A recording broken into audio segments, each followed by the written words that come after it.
Since Kansas City came to town, the Rangers have won wearing blue, they have won wearing red, and today they're going to try to win while adding pink in honor of Mother's Day and the Going to Bat Against Breast Cancer initiative. Real men will wear pink today, honoring moms everywhere. It's your day, Mom, and we salute you. In fact, Scott Feldman and the surging Rangers will even handle one chore for you on your special day. No need to worry about getting out the broom, because the Rangers are going to work right now to try to sweep those Kansas City Royals on Fox Sports Southwest.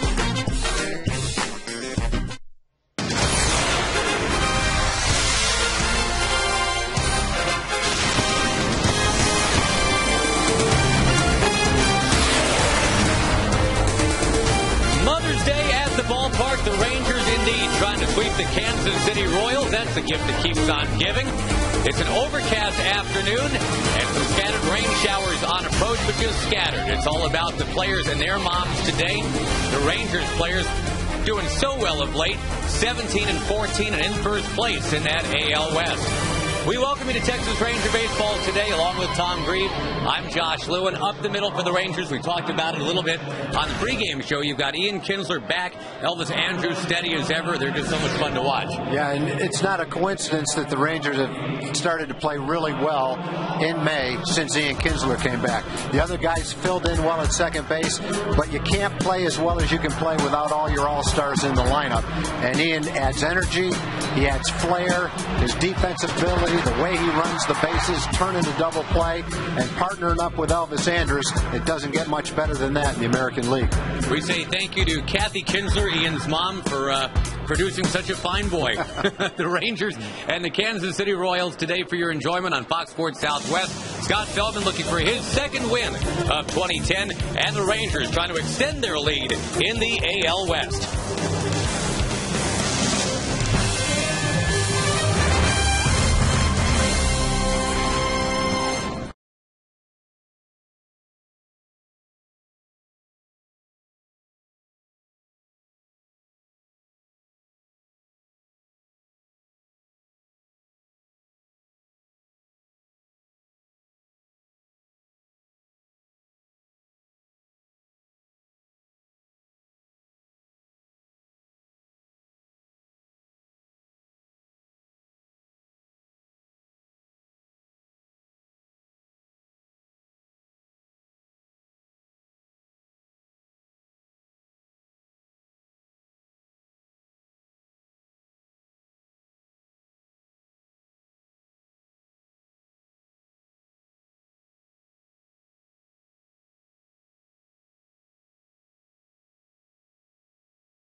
to you today by the Ford F-150. Check out the 2010 F-150 and drive one. Ford is the best in Texas. By Progressive. For a money-saving car insurance quote, call 1-800-PROGRESSIVE. By Jack in the Box. Right now, choose any three for only $3 plus tax. And by Southwest Airlines. Go to southwest.com, grab your bag. It's on.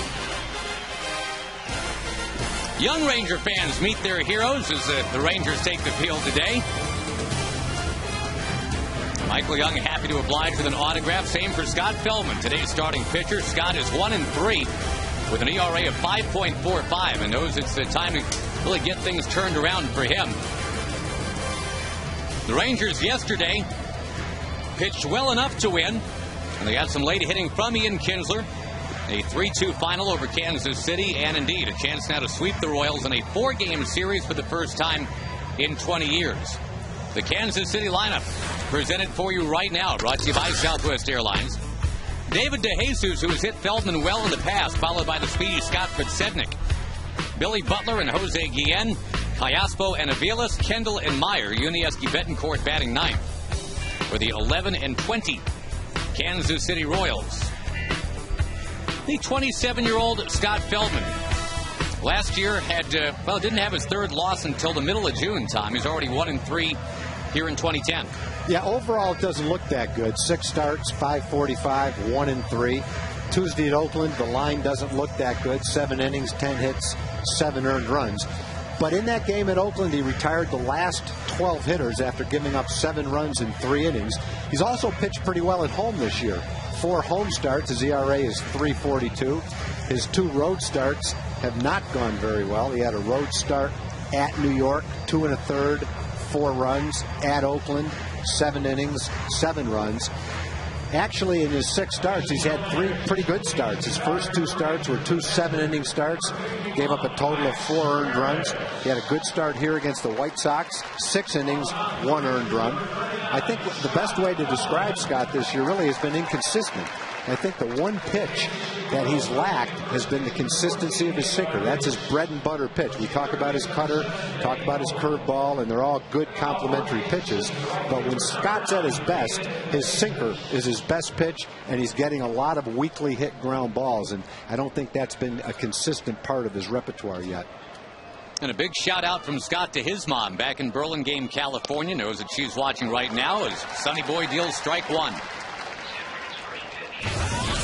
And David DeJesus going all out with the pink. He's got the pink wristbands. He's got the pink batting gloves. Got the little pink necklace going. And most grippingly, of course, the half pink bat, it would appear.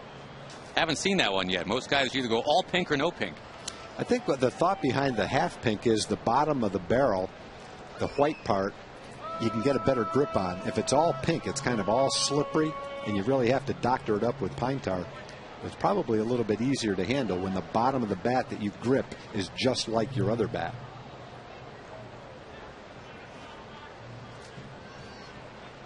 Feldman brings the 1-1, and DeJesus with a foul right back. DeJesus 5 of 7 with a home run against Feldman in the past.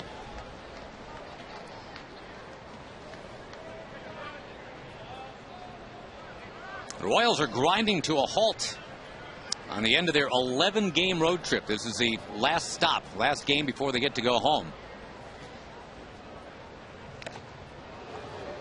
They have lost 4 straight, 3 of those to the Rangers. And have bottomed out now at 11-20. They are last in the AL Central. Minnesota's 20-11. So a 9-game deficit for Kansas City already.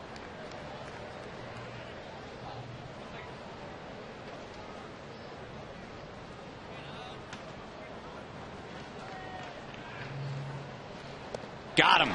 That's the sinker. Actually, that was a changeup with good sinking action to it. That was a really good pitch right there. But the movement of his sinker and the change speeds like a changeup, that ball really went down and away from DeJesus and fooled him. I mean, that's probably the best changeup Scott's thrown all year. And it makes it 13 straight retired now, going back to that start in Oakland. Now the native Texan, Scott Podsednik, former West High School Trojan, will take a strike. That's his cutter. He likes the occasionally drop on the outside corner to a left-hand hitter. Young's in on the grass at third. But Sednick definitely has the speed to beat out a bunt. The last sinker was a ball, but it had good, sharp movement to it. That's a good sign. That's another good sign. A real good sign. Just a little harmless couple hopper over to Kinsler. That was a changeup. Took something off it. Had the Sednick out in front of it. 14 in a row set down by Feldman going back to Tuesday. Hamilton, Bourbon, and Murphy in the outfield just in case the ball gets hit out there. Young, Andrews, Kinsler, and Smoke around the horn. And Max Ramirez getting his third start.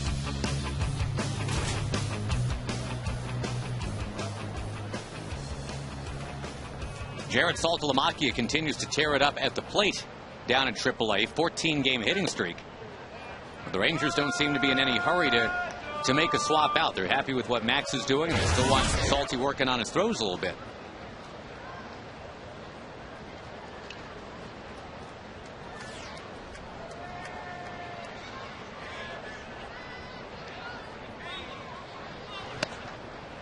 Two and 0 to Billy Butler. It is 64 degrees at the ballpark right now, and that's actually as warm as it's been all day today. Chilly for this time of year, I guess you could say, and overcast.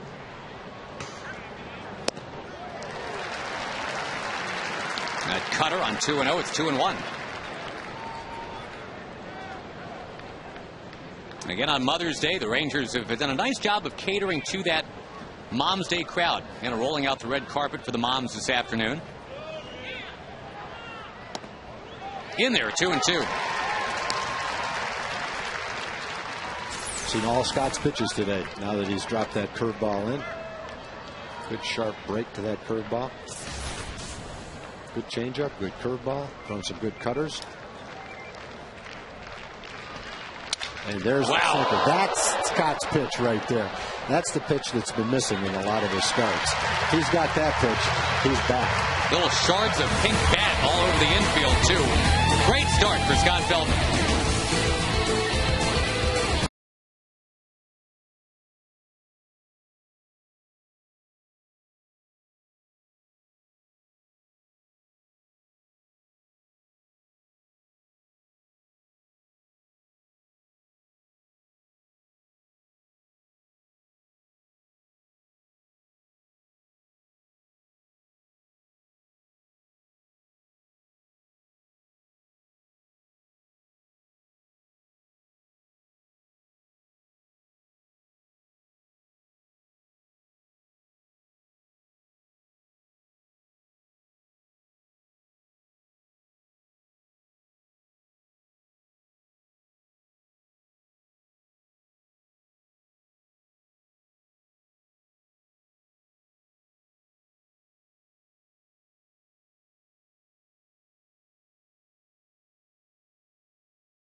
Also, happy Mother's Day to obviously my wife and to my mother-in-law. I'd like to my mama who's here in Texas right now. Happy Mother's Day. Thanks for everything, and I love you. Michael Young's mom actually out there on the field right before the game today. A lot of the players have their moms in town this weekend, and the Rangers will get their first chance to bat now against Luke Hochevar. One-time Fort Worth Cat, one-time #1 pick in the country by these Kansas City Royals. Elvis Andrews to go first. We'll look at the entire Ranger batting order in just a moment or two.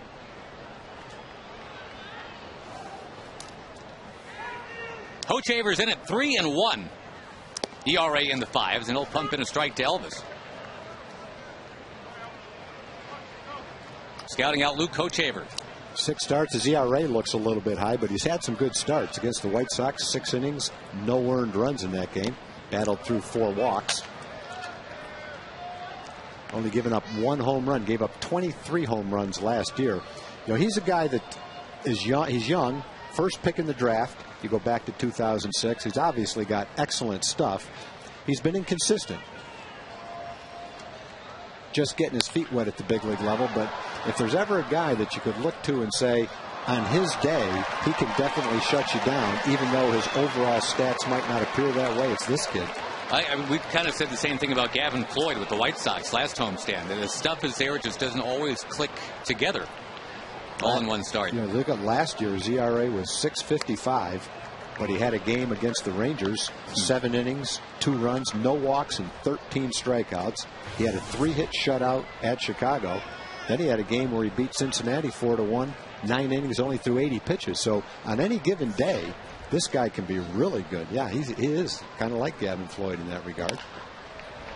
Up near third, that's a fair ball, and Elvis Andrus is out barely at first base. Michael Young to follow, and the Southwest Airlines batting order for you, with Andrus and Young and Hamilton and the still very hot Vlad Guerrero. Kinsler had the big hit in the 8th inning last night. Murphy and Smoke, Ramirez and Bourbon the rest of the way. We talked about the no-walk 13 strikeout game for Hochevar last year at the Rangers' expense. There are only 2 other games in the majors last season where somebody had no walks and as many as 13 strikeouts. That was Justin Verlander and Tim Lincecum. Pretty good company. I think you're exactly right. You just got to hope that you get him on a day when he's not just getting everything right, because when everything's right, he's exactly that dangerous. Last year, in his last 13 starts, he was 1-10 with an 8.21 ERA. The one game that he won was a 3-hit shutout at Chicago. So I guess that really exemplifies that.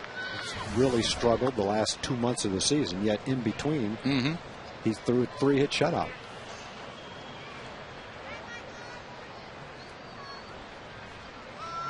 Even just on this road trip for them, this is his 3rd start of this road trip for Kansas City. And the 2 starts on this road trip, you mentioned the 6 innings of 3-hit shutout ball against Chicago. Yeah. The other one was 2 2/3 innings, 11 hits, 9 runs against Tampa Bay. Yeah, and Tampa Bay is a good team, but if he had his good stuff, there's no way they put up those kind of numbers against him. He just didn't have it that night. Outside, according to Jeff Nelson. In the 13 strikeout game, that cutter that he just threw, or a slider, whatever you want to call it, was a really good pitch for him. His fastball is, 91, 94, right around in there. He's got a good curveball and a good cutter. Another foul from Michael Young. Kind of rooting for moms to get close to foul balls today.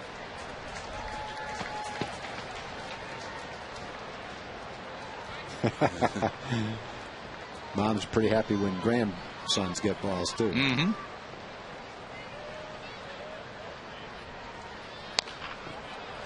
Michael Young 3 for 3 lifetime against Hochevar and hanging right in this at bat. That's a pretty good curveball he fouled off.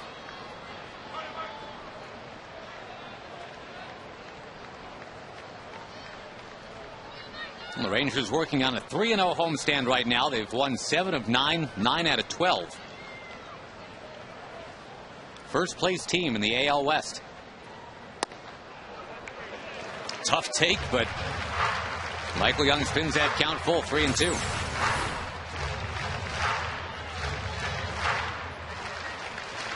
And, don't be alarmed when you see those pitches at the bottom of the strike zone. That's just consistently a pitch that's not called a strike.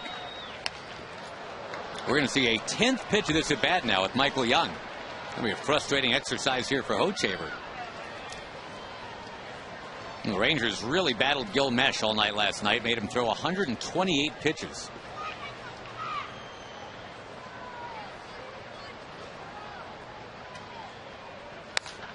Well, Mesh had been struggling, and I think you have to give him a lot of credit for the way he came back after 3 walks in the first inning to throw almost 130 pitches and finish as strongly as he did.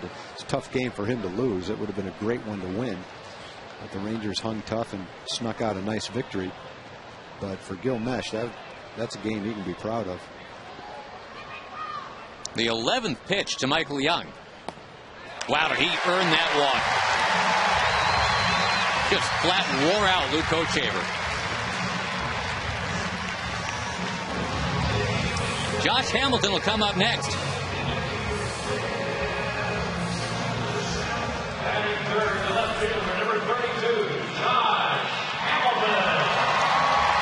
A nice ovation for Josh on a Sunday afternoon.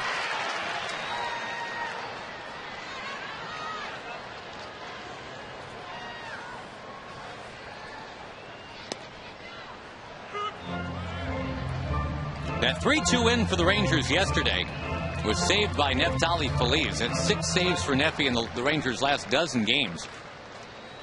He is now tied for the American League lead in saves. He was not supposed to be the closer.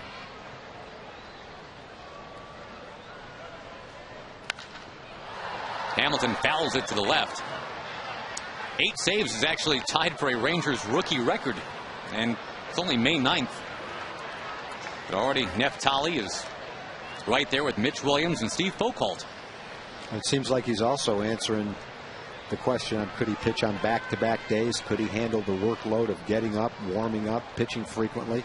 Sure looks like he can. The first time it didn't quite happen. That's when the Tigers hit the back-to-back home runs off him. But yep, every time since then, no issues at all.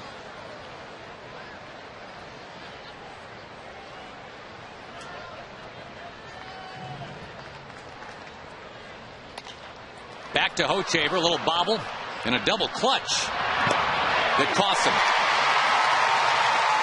Hamilton beats out a fielder's choice and lets Vlad Guerrero swing with the man on base.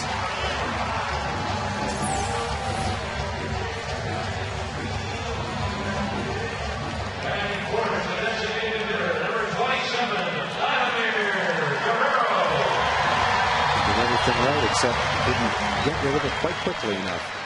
Otherwise, they might have had a double play.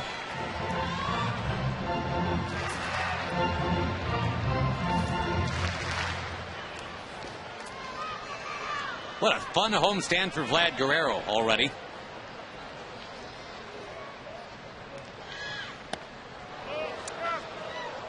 Wow, and that is a swing, according to Jeff Kellogg. A lot of people I've heard have been asking you, Tom, about if you were a pitcher, how would you pitch to Vlad Guerrero? It's just, I mean, and every once in a while people say, well, you got to bust him inside. But we've seen him hit that pitch out. Yeah, you know, any hitter you can bust inside. But the thing with Vlad is you might get it in there occasionally and jam him and have him hit a fly ball to center field. We've also seen him hit a couple of home runs on this homestand when they tried to bust him in. Josh Root did it. Got a pitch about 6 or 8 inches inside, and he hit a 400-foot home run on him. So, you know, if it's a part in the game where you just can't afford to have him hit a double or a home run to beat you, think about the only thing you can do is throw him breaking balls way outside, hope you don't hang one. Zach Greinke hung one, and he hit a home run on it. And if you walk him, you walk him. And just try to, you know, they try to get him to swing at bad pitches, but, you know, he still gets his hits on pitches out there. I think that's maybe the safest way to pitch him. Vlad in his home ballpark this year hitting .470. And for his career in this facility, .409. Just so comfortable in that particular batter's box. That little piece of real estate. You'll hear some scouts and baseball people say for players like Vladimir, and maybe I hear Roberto Clemente was like that. I didn't see him play very much. You might as well throw it right down the middle. It doesn't really matter where you throw it. You're going to hit it anyway. Vlad couldn't help himself there. He swings, and that's it for the Rangers in the first. No score on Mother's Day. Rangers and the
Hello to Jim Knox. All right, hello and happy Mother's Day to all the mothers out there. We have Melanie Parsons right here along with her daughter, Carol Jane, and her mother, Cheryl. Now, 1 year ago, Melanie Parsons was diagnosed with breast cancer. She continues to fight the fight as of we speak today. Now, right now, you're also the honorary bat girl for the Texas Rangers. You won that in a contest, and you're doing a great job not only still teaching at Garland, but also spreading the word on breast cancer awareness. Thank you. It's been an awesome day. I just can't even tell you how big of an honor it is to represent all the women out here and the families who have been living with breast cancer. And just want to give a shout out to Garland High School and tell everybody to go get their checkups and keep raising awareness and money, and I'll do the same. And you see the information on the screen, the Coleman for the Cure. All the money will definitely help out a great cause, and continue your good fight, and we wish you the best of luck, Melanie. Thank you so much. All right, thank you. Josh? Melanie, welcome. Thank you, Jim. Yeah, Melanie was diagnosed a year ago, almost to the date, with triple-negative breast cancer. She's an educator in Garland, and it's been a really supportive community. The walk to Jose Guillen, Callaspo coming up next. And your Geico quote of the day from Melanie Parsons. Those pink bats are indeed being used by most of the players today. The Cure for a Teacher that the Garland Owls put together raised about $8,000 this past fall for Melanie. So good work all the way around. Here is Callaspo with Guillen at first, and ball one outside. And Feldman having a tough time suddenly getting pitches across here. He hasn't thrown strikes, but he's had good movement on his sinker, and that's a good sign. He's got much better life on that sinker than he's had in some of his starts.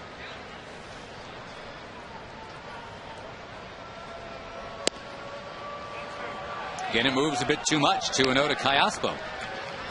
The Royals not a team collectively that walks a lot at all.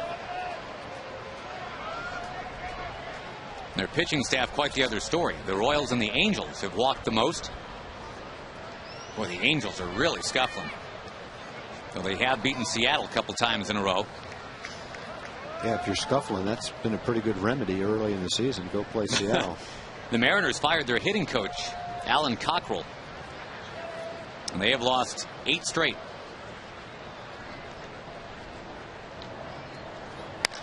High drive by Callaspo. Back goes David Murphy. Do you think that ball would have been out Thursday night? That's the wrong night to hit that ball for sure. That ball didn't go anywhere. Yeah, that ball would have gone over the Ranger bullpen the first night of this series.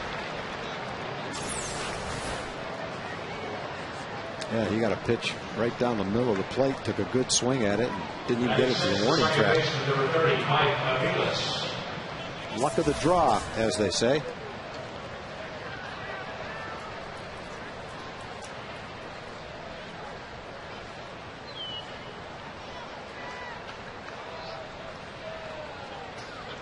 Feldman now to Mike Aviles, who had a really good 2008, and then he was hurt in 2009. Needed Tommy John surgery. We all the time hear about pitchers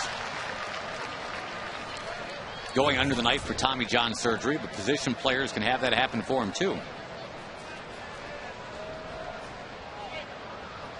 He had a base hit in the 9th inning off Neftali last night to start a rally. Unfortunately, it ended pretty quickly with a double play. That one's fouled down the right field line. Now, Tommy John surgery, if you're not familiar with that, that's the one that replaces the stabilizing ligament in the elbow with another tendon from a wrist or an ankle or a hamstring. It saved Tommy John's career. He got 14 more years in baseball after that procedure was done.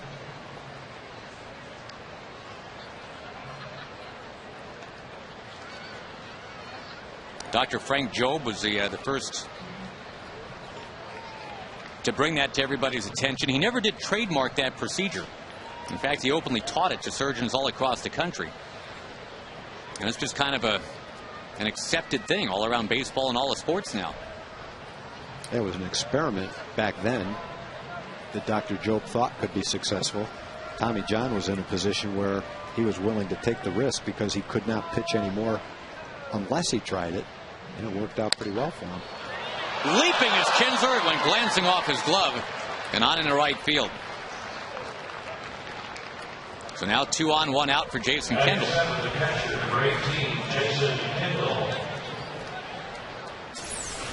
Now, Dr. Jobe gave Tommy John a 5% chance of being able to resume his career. Now the success rate for that surgery stands at over 90%. That's a cutter from Scott that just stayed right in the middle of the plate. It was an easy pitch for Aviles to hit. That was hitting his location really good in the first inning, not quite as good here in the second inning. First hit allowed in the last 6 innings for Feldman, going back to his time in Oakland the other day. That's where you want it. Strike 1 to Kendall.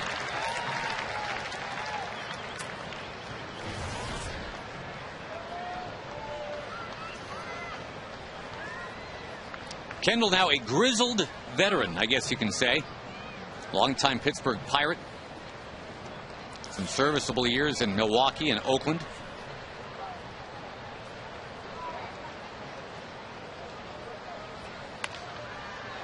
That went right in on him, and he's behind 0-2.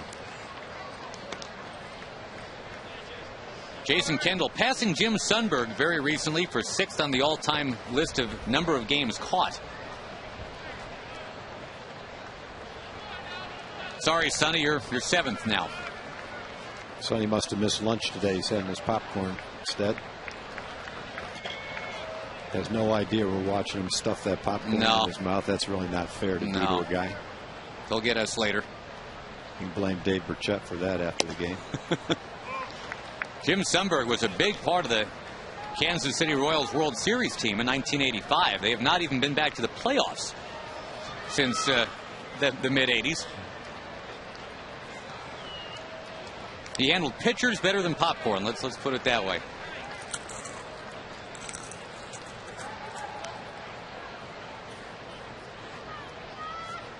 And playing for Dick Hauser.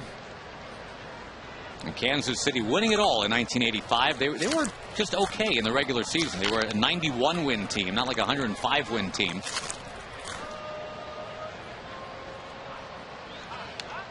But boy, they did well when it mattered.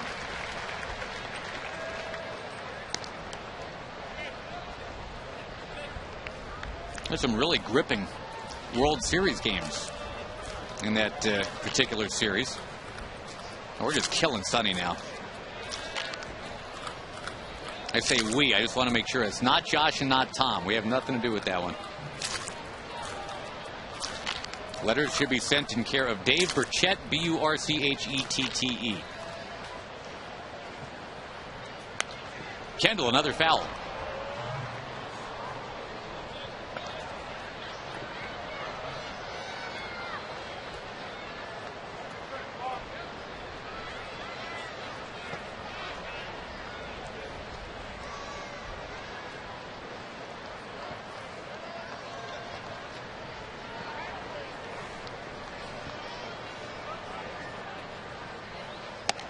Got him. Jason Kendall fishing for one down and out of the zone.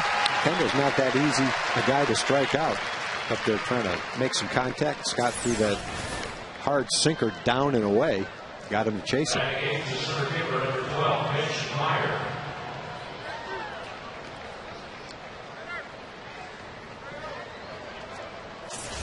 Couple of strikeouts now for Scott. One walk, couple of strikeouts.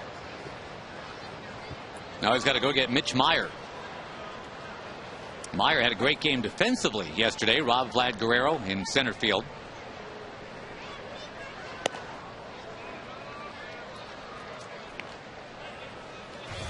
That 3-2 win for the Rangers yesterday, that was certainly helped out by the fact that Kansas City couldn't get it done with runners in scoring position. They went 1 out of 13 in that game.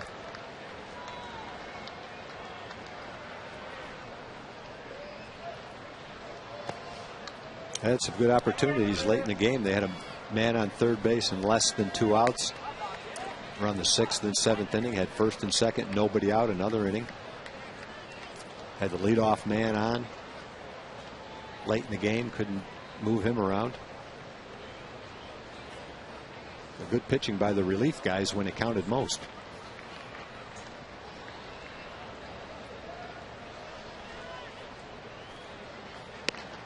Meyer takes it right down the pipe. 2-1. Derek Holland getting set to rejoin the team. And what a great run he had in AAA for a month. ERA of 0.9.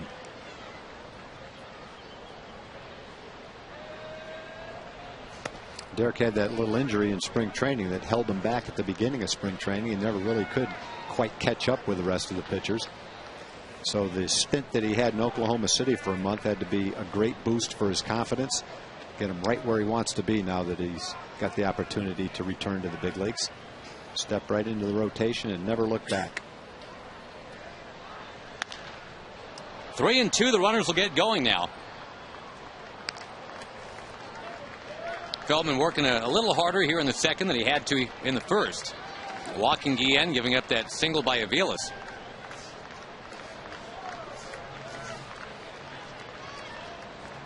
Left-handed hitters have done real well against Scott this year. It's been a bit of a concern. They're hitting more than .320. And trying to go get this lefty right here, full count.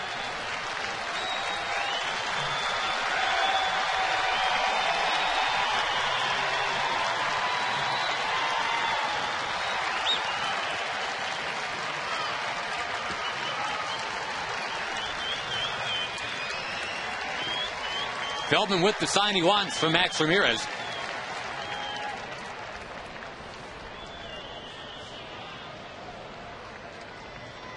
Again, Max only making his third start since coming up from AAA. He and Feldman just making sure they're on the same page.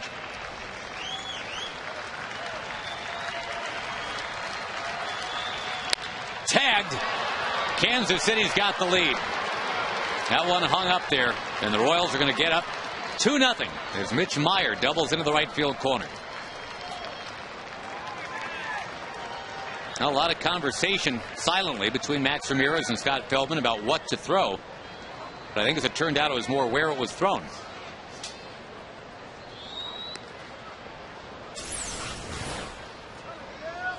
That's a pitch he's trying to get in. You want to try to jam him with that. And it's the second hit they've had in the inning and the second pitch that's been right down the middle of the plate. Both cutters. It just has not been able to get the location that he wants with that pitch. Becomes a pretty easy pitch to hit in that location. You get it in where you want it, then chances are you can hit the batter off the handle and get a weak ground ball. Feldman allows as many runs on that one swing as he had allowed in 2 starts total against the Kansas City Royals the last couple of years. Feldman having beaten both Gilmesh and Zach Greinke in those 2 starts.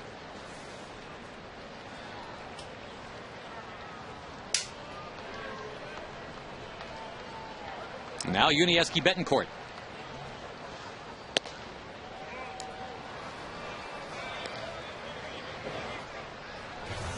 A 24-pitch inning for Feldman.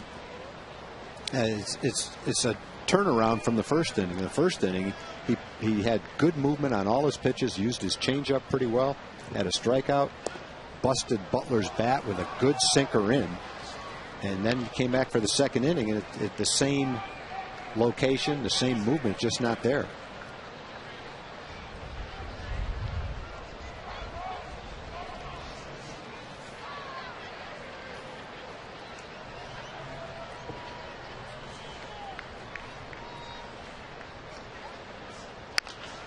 Betancourt with a 2-0 swing. I guess it's kind of a blessing and a curse when everything you throw moves so much. It's great to have that natural tendency, but to actually steer it to where it needs to go can become problematic.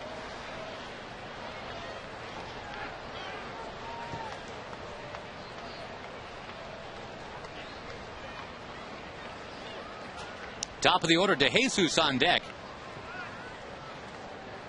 As the Rangers are trying to sweep the Kansas City Royals in a 4-game series.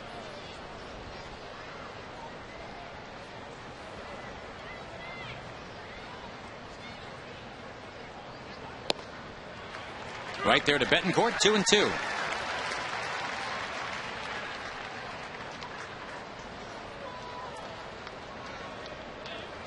Tempo's not quite as quick for Scott in this one.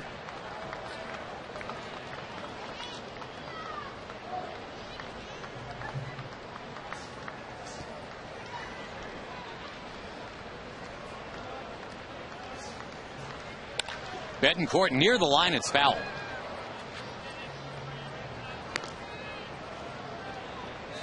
Betancourt, the former Seattle Mariner. We mentioned earlier the Mariners having all kinds of problems as they've lost 8 straight.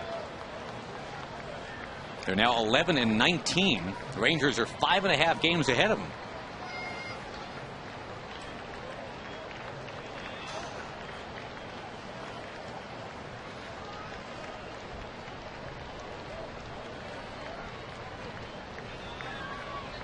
Oakland was the winner yesterday. They stay within a game of the Rangers. It's 16-15.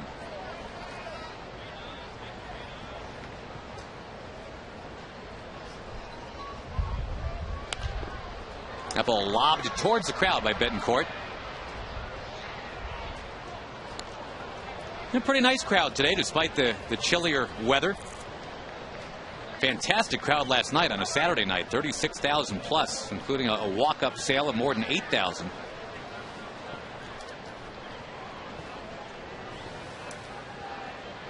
They didn't see a single Rangers extra base hit in that game, but the Rangers won anyway.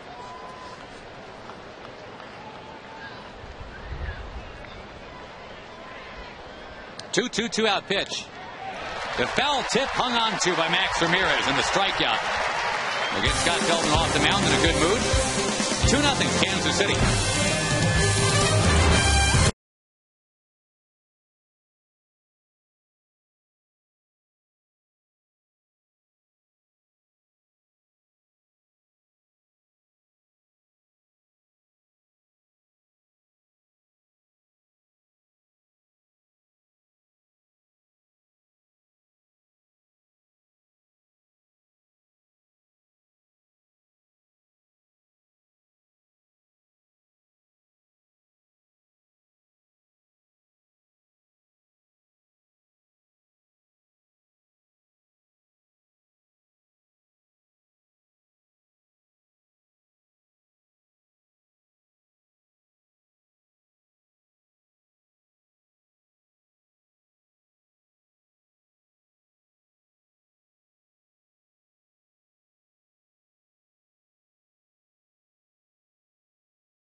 Brought to you by Geico Insurance, where 15 minutes can save you 15% on car insurance.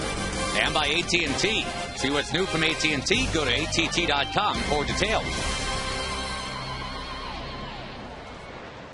Ian Kinsler leads it off on an overcast and not exactly warm afternoon at the ballpark today. Kansas City getting 2 in the top of the second off Scott Feldman. The Rangers trying to answer now against Luke Hochevar. That was that low strike, and the reason that was called a strike is because Kendall did a great job of catching that pitch, making it look as high as the umpire could possibly see it. If you slap the ball into the ground, it looks lower.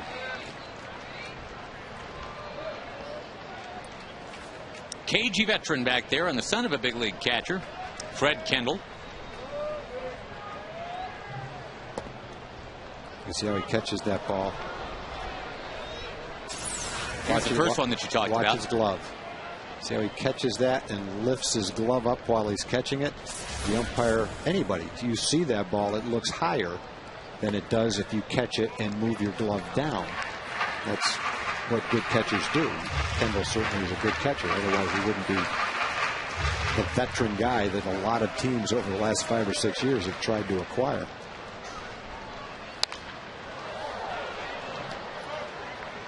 Kinsler had the long at bat in the 8th inning yesterday and then finally won out to win the game.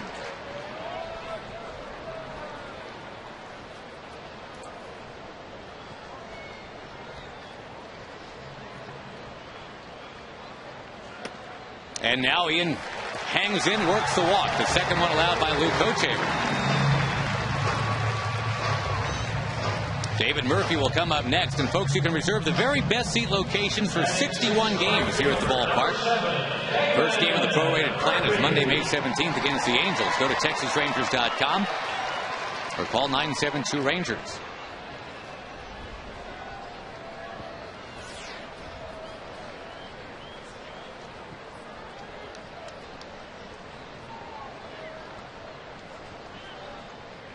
Murphy, who's got 3 doubles in his last 3 games.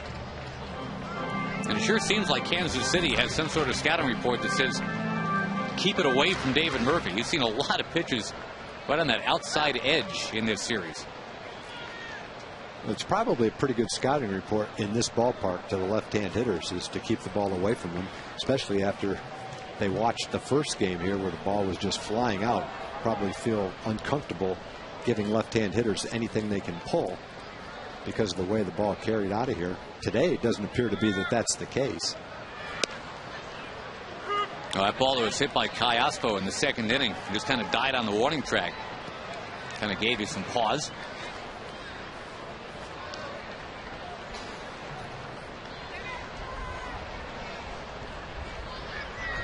Murphy trying to make the most of his playing time. Nelly Cruz comes off the DL in 3 days. His playing time will shrink because of that. Again, all the strikes to Murph seem to be right on that outside. Nelson Cruz is going to be on a rehab assignment Monday and Tuesday. And then if all goes well, back in the Ranger lineup Wednesday against the A's.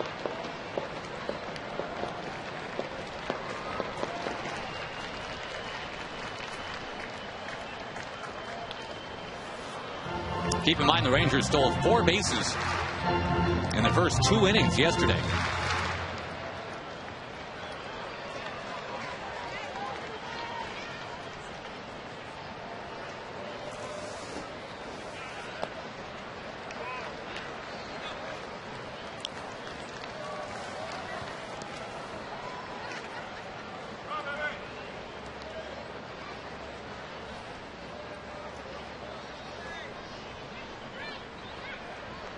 Rangers looking for their first hit of the afternoon. A couple of walks so far.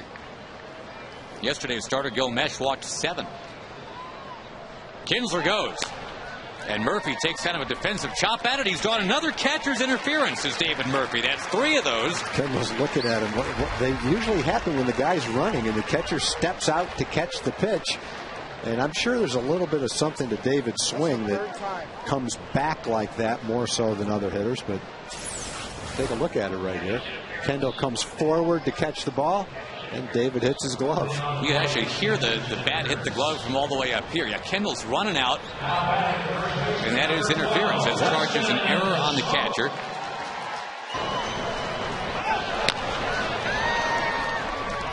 Jeff Nelson right there to call it. So Murphy has started in 7 home games this year and has drawn 3 catcher's interference at this ballpark. We haven't seen another catcher's interference anywhere from anybody here in 2010. And a great break for the Rangers. You got 2 on and nobody out.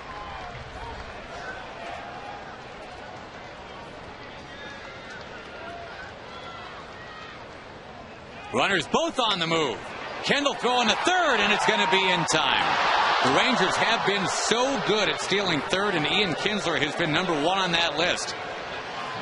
It's a little tougher to steal third with a left-hand hitter. The catcher has a great shot, number 1, of seeing the play, and then nothing in his way to make the throw. And he had a pretty easy shot at Ian right there.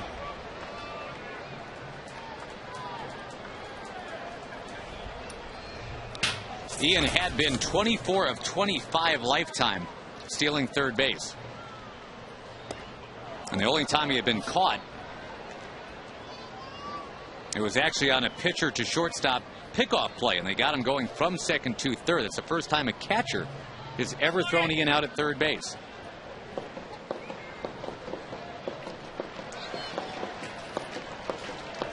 So now a runner at second for Justin Smoke.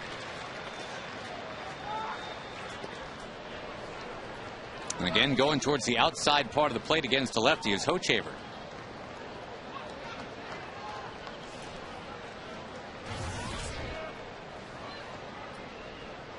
Very rare when the Rangers try that double steal that it doesn't work.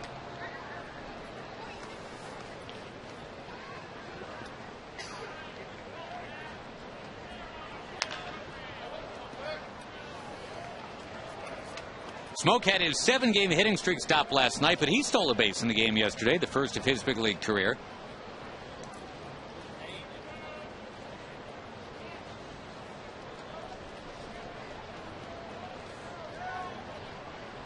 Vlad Guerrero had another steal in the game last night.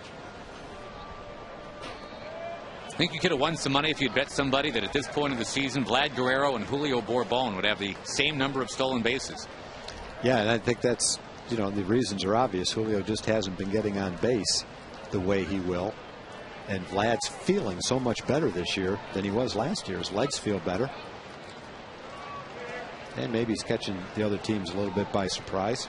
Whatever the reason, it's nice to see him running the bases that way. And when he's played in right field, he's done a nice job out there, too. Justin Smoke cranks one into center field. It's sinking, and down goes Meyer to lock it up. And Meyer had to go down in full extension to make a catch in center yesterday. And Justin hit this ball really nicely. Meyer takes it right off the ground.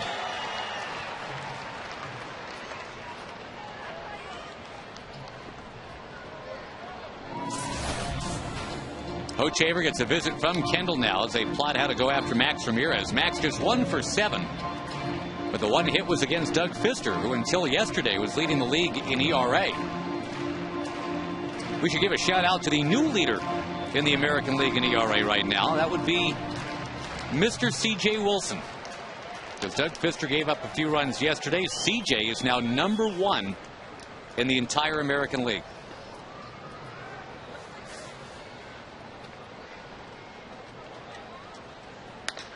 Ramirez off the end of the bat. And Meyer will have no problems with this one. The Rangers had a great chance. 2 on, nobody out. They did not score.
Day and what's become a Mother's Day tradition here on this particular broadcast. So we asked Mr. Tom Grieve to place a Mother's Day call so that we can all enjoy hearing from back home in Pittsfield, Mass. And if you'll do the honors, Mr. Grieve. Hi, Mom. It's nice to have you back on Mother's Day. Well, thank you. You're nice to ask me to come.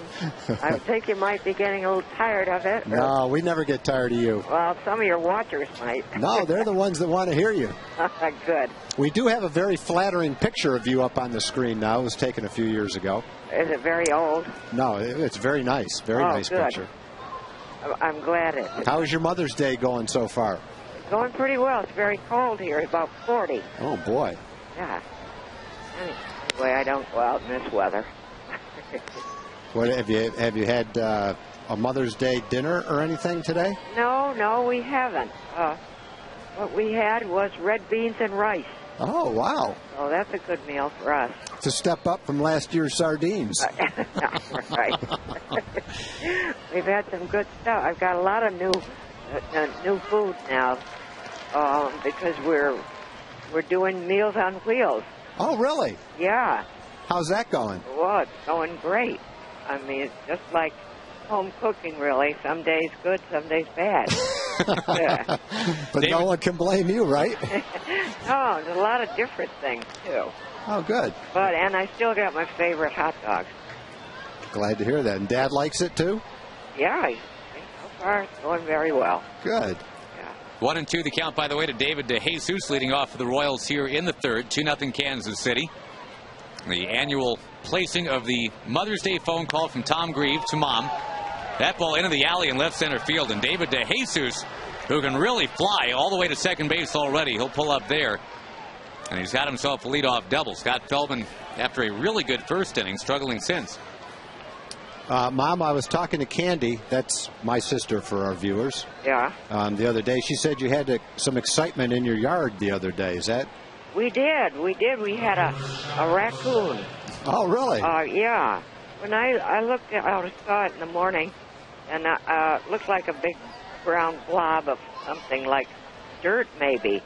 And then I said to whoever was eating with me, looks as though you see it move once in a while. You look at it long enough. Well, apparently somebody had hit it with a car, and it ended up, the police came down. I don't know who called them, and they had to shoot it. Right in your yard? Yeah, right in our yard. Oh, boy. Now, Mrs. Grieve, was that the kind of thing, if that had happened when Tom was, let's say a teenager, could he have handled that for you, or would that still have been farmed out to somebody else? Well, I would say he probably could have, but the policeman apparently, the animal had been moving around before we saw it move, and so he thought it was rabid. So we were just getting out of the car coming home at that point. Oh. And so we started toward him, and he said, "Don't come down here, get in your house." Shut the door. So I suppose he, hadn't dealt with much of this either. So I doubt if Tom could have handled it. Well, anyway, we don't have too much. We haven't had guns in our house very often, so we probably might have handled it, but I don't think we would have been able to shoot it. Well, I don't think so, but, well... The governor of Texas could have handled it pretty easily. He shot something the other day. He was out walking his dog and shot a coyote, I think. Just happened to have a handgun with him. Just happened to, huh? Yeah. Uh-huh. Well, that reminds me that someplace I have hidden here a BB gun that belonged to you. Boy, that's got some age to it. Boy, it sure has. You got it when you were in the miners down in Carolina somewhere. Anyhow, as soon as it came home, I took it. Oh, good. Hope you haven't had to use it very often. No, I haven't. Well, that's good. 1-2 the count to Billy Butler with one out here in the third inning. And Tom Grieve and his mom catching up on our airwaves. Feldman to Butler with Jose Guillen waiting on deck. Are you planning on watching the Yankees and Red Sox tonight? Yes, I am. Your Yankees are looking pretty good. Well, they sure are. They never look bad to me. You still root for them just as hard now that Bernie Williams isn't with them anymore? Yeah. Good. And I have that birthday wish from him. That's right. Do you have a new favorite player, Mrs. Grieve? A new favorite? No, not yet. I haven't seen enough of them, really. who's the shortstop? I can't. Derek Jeter. Well, I know you like him. Yeah, Eric, you can't help but like. Well, anyway. Well, we're going to wish you Happy Mother's Day, Mom, and let you get going. Or is that it for this time? Well, that's about all that our viewers, good stuff they can stand I'm for sure one it day. is. if there's an update on the food, though, feel free to give us a call back. If something else interesting happens besides red beans and rice, we'd like to know. I will. Is that Josh? That's Yes, Josh, yes. Well, thank you for putting that in there. No problem. Okay. My pleasure. Happy Mother's Day. Happy Mother's Day to everybody. Mom. Okay. Okay. Bye. Bye. You got a nice mom. 2-2 pitch from Feldman outside. 3-2 to Billy Butler. And I would agree, red beans and rice is definitely a step up from sardines. Yeah, I don't remember them ever having red beans and rice at their house. That's something new for them. As is Meals on Wheels.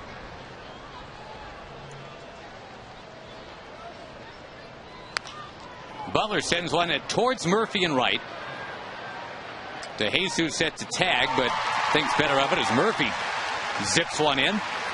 Well, this would be a nice thing for Scott Feldman to be able to do. The leadoff double, if he can navigate through that. He got the Podsednik bunt pop-up. Now he wins out against Butler. He's got to go get Jose Guillen.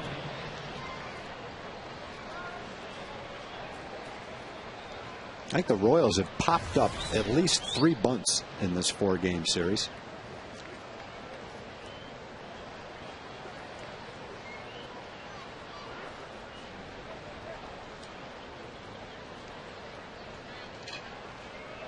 Guillen with a walk in the second.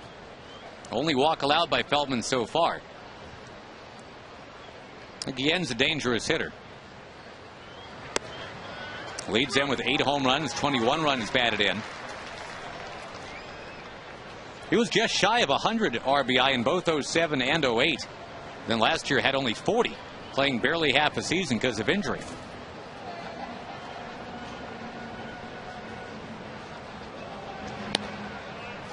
He missed time last year because of some weird stuff. He pulled out an ingrown toenail all by himself. That didn't go real well. And later he tore his lateral collateral ligament while putting on his shin guard in the on-deck circle.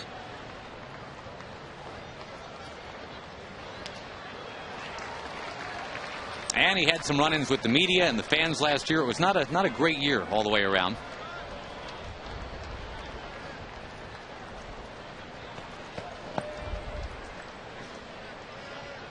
Feldman's ahead of him 1-2. The Rangers have some speed coming up in the bottom of the inning. It'll be Bourbon and Andrews batting first.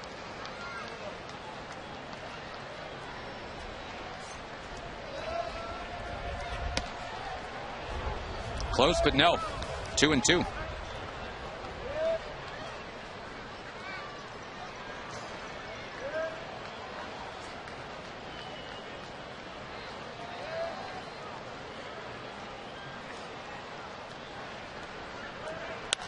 Rocketed down the left field line, but foul.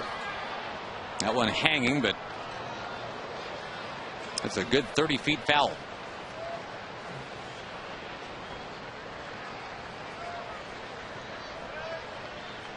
A lot of deep counts for Scott Feldman today, and also a lot of time in between pitches. Good news is he's down just 2-0.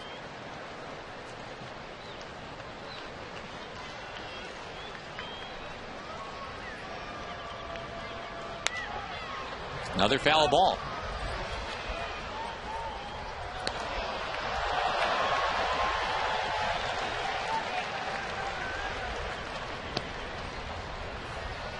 Jose Guillen went to Washington to kind of resurrect his image when he played for the Nationals. When Frank Robinson was his manager, things seemed to go very well. And Guillen coming over to Kansas City, signed a big deal with them.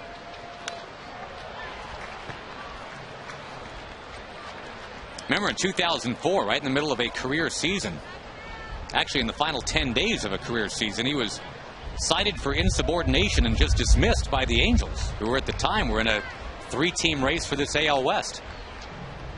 A really bold move. They told one of their best players to get lost with the division title on the line.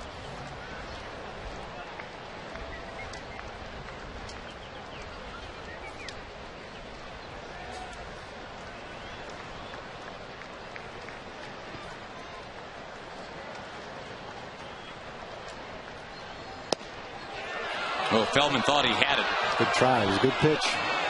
Tried to get the outside corner.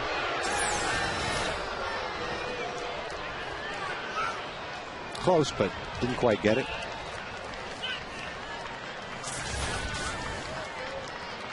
Ninth pitch of the at-bat coming with Guillen.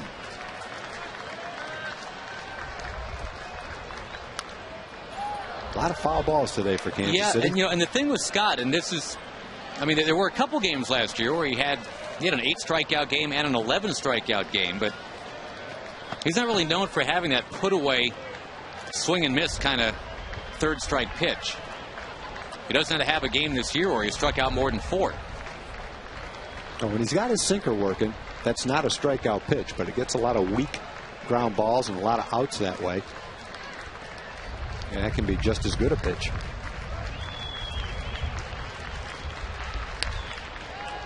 Well, Guillen is just spoiling everything here. Yeah, those are good pitches. Last 3 pitches been right on the outside part of the plate or a little bit outside. He spoiled them.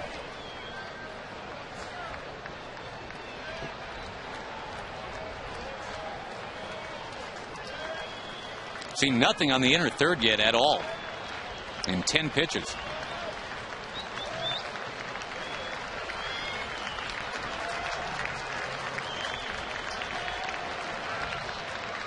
Goodness gracious. At least it's a comfortable day to be standing around out there for the fielders. Not one of those hot 100-degree days. Well, we've got a second. I want to thank Patty Potek for the nice batch of goodies, the pecan pie bites and the chocolate decadence cups. Thank you very much, Patty.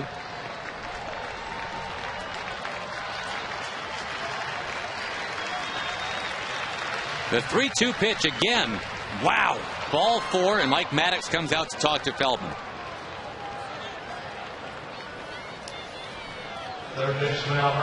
Two walks for Guillen in the last 2 innings. You know, Tom, we were talking about C.J. Wilson and his effort the other night, complete game effort.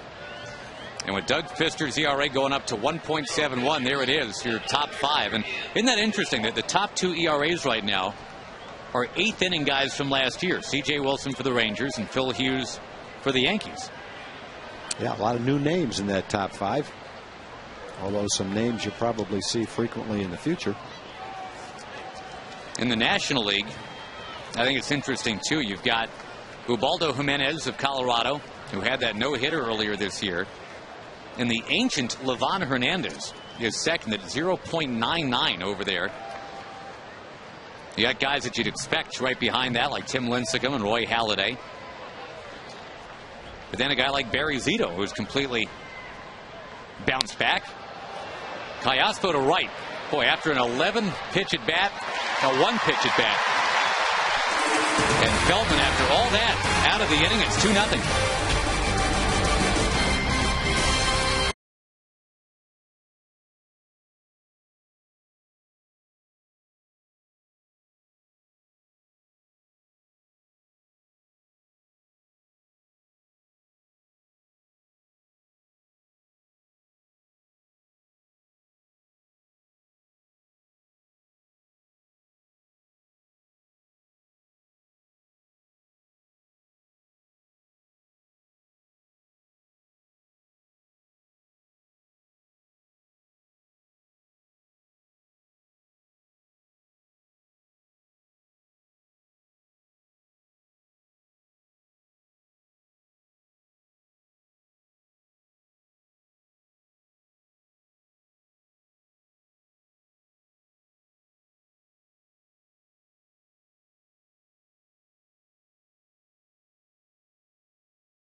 Pepper or Diet Dr. Pepper can be redeemed at Rangers Ballpark or by entering Dr. Pepper as a coupon code at TexasRangers.com. That lets you purchase half-price tickets in a variety of seating areas. Rangers need to get going, down 2-0. Julio Bourbon will lead it off, followed by Elvis Andrus here against Luke Hochevar. #1 pick in the nation in '06. Evan Longoria was the #3 pick that year. He was Rookie of the Year. Tim Lincecum was the #10 pick that year. He's been a Cy Young. Hochevar hoping to show the masses it's a marathon and not a sprint. Maybe someday he'll do something of note as well.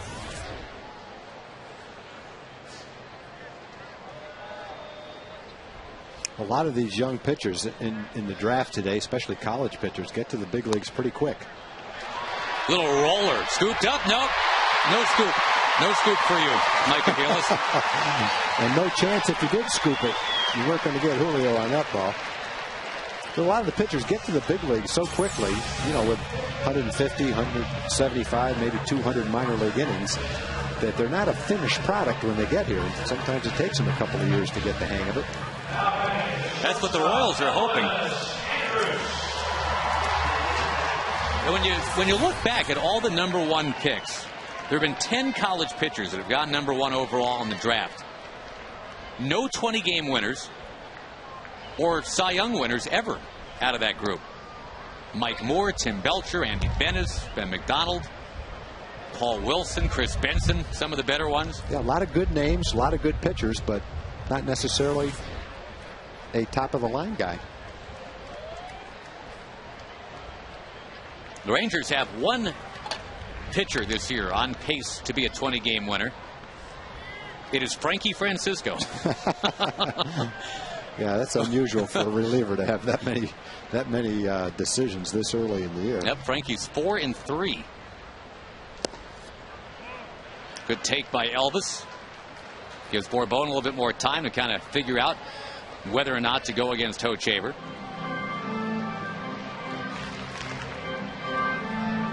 Julio hasn't even attempted a steal in 17 games. Most of that is, as we've discussed, a byproduct of just not reaching base at all.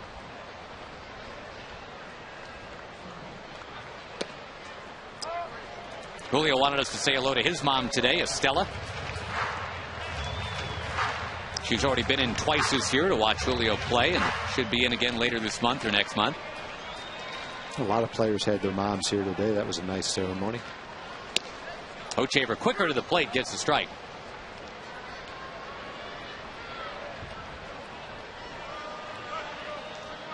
Now, is your mom on the internet at all? I mean, is she? No. Not watching these games on MLB.TV or anything? Nope. She spent a lot of time in her working life as a secretary or an administrative assistant and was very in tune to the technology back in those days. But my sister has tried over the years to get her to become involved in the internet, and it's just not something that appeals to her very much. Nor does an answering machine. No, we is that call right? their Really? house. They've never had an answering machine.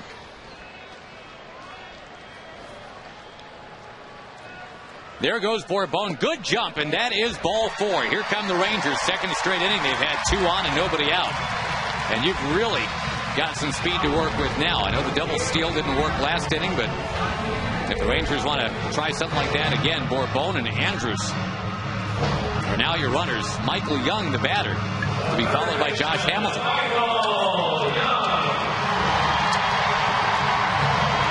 Both pitchers throwing a lot of pitches early in the ball game, trying to find a little rhythm, find the strike zone a little more consistently. In Scott's case, Kansas City has fouled off an unusually large number of pitches first 3 innings. Hochevar, though, now has walked a batter in each inning. Hochevar has never retired Michael Young in a regular season game. 2 walks, 3 hits for Mike.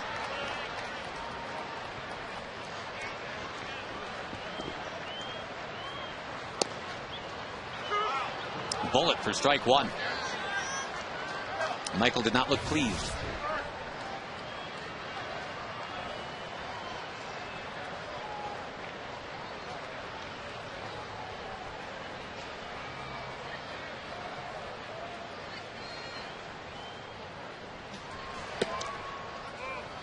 That one missing in. Rangers with the best record in the American League starting April the 22nd at 12-5. Most wins in the majors since that time. Trying to break through today. Down the right field line, but foul.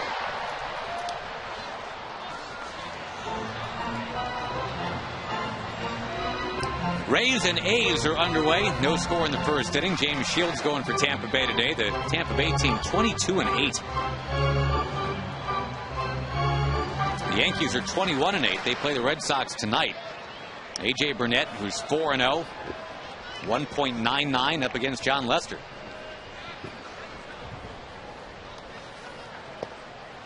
Down and outside, 2-2.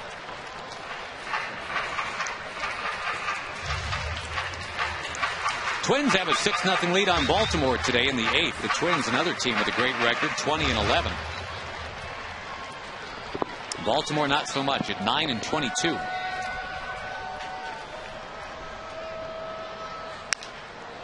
Kevin Millen lost yesterday. He's 0-4 with an ERA in the mid-3s. Kind of the Zach Greinke story. Yeah, so he's not having much luck, much support this year, even though he's pitching well. The other team in baseball with only 9 wins is Houston. And what's dangerous about that is they've already had 21 home games, only 9 road games.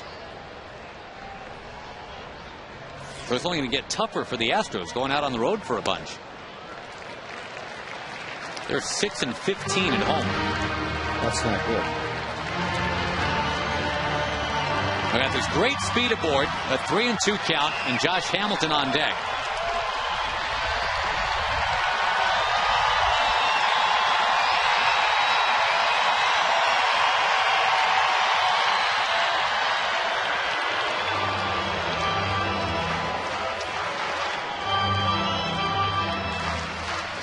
The only hit for the Rangers so far, that little half-swing roller by Bourbon this inning.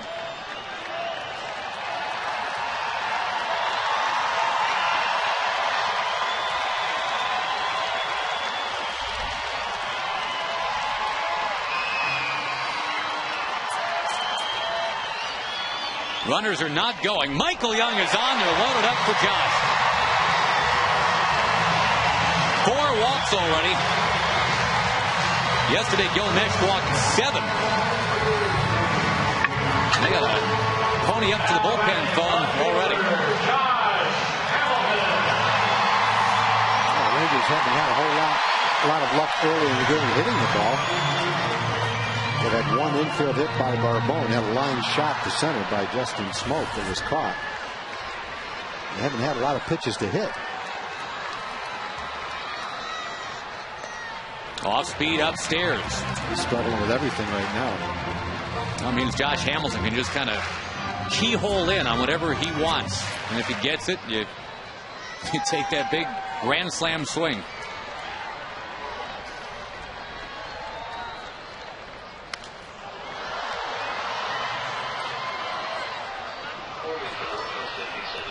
Brad Thompson, who warmed up yesterday but never got in, getting ready for KC.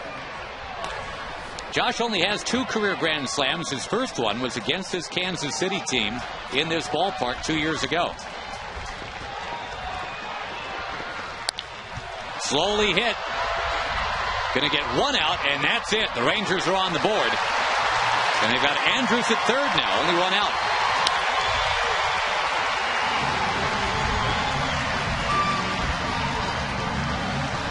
Josh had an RBI ground out yesterday to get the Rangers started up with the scoring.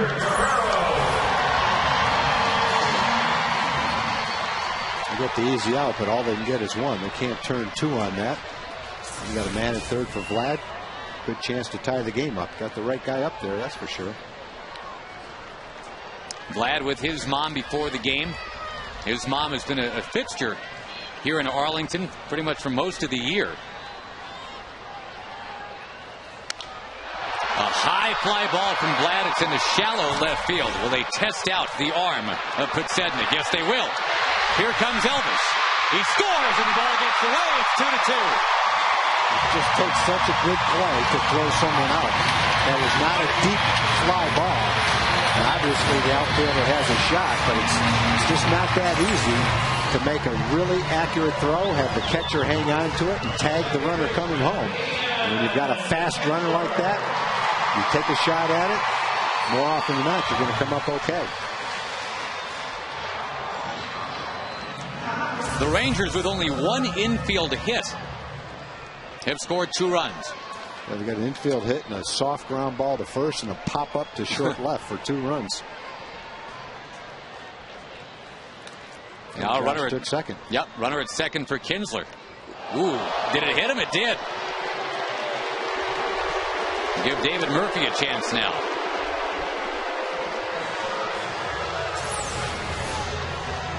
Ian crowds that plate. That barely got him.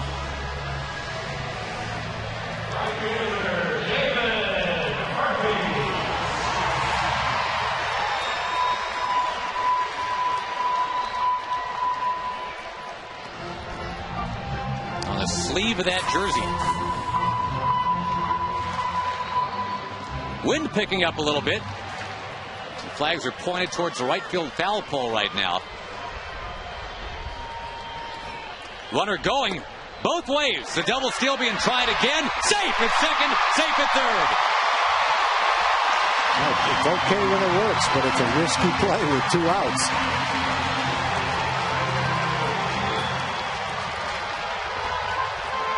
Josh Hamilton belly flopping in at third base. Kendall was trying for him and not for Kinsler. Boy, he took his left hand away, and it's a good thing he did. What great camera work, or else he would have been out. Good job by the third base umpire. Mark Carlson didn't call it too soon. The throw was there in time, but it watched Josh take his left arm away and move his right hand in and just barely get it. Boy, what a great shot that is. What a still photograph that would make. That's a risky play, trying to steal third with 2 outs. You run right out of an inning if you're not safe, and that ball was there in time.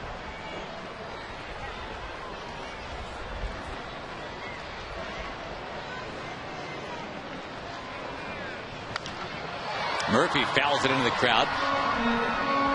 So the Rangers trying the double steal twice against Hochevar today. He failed once and now is successful here.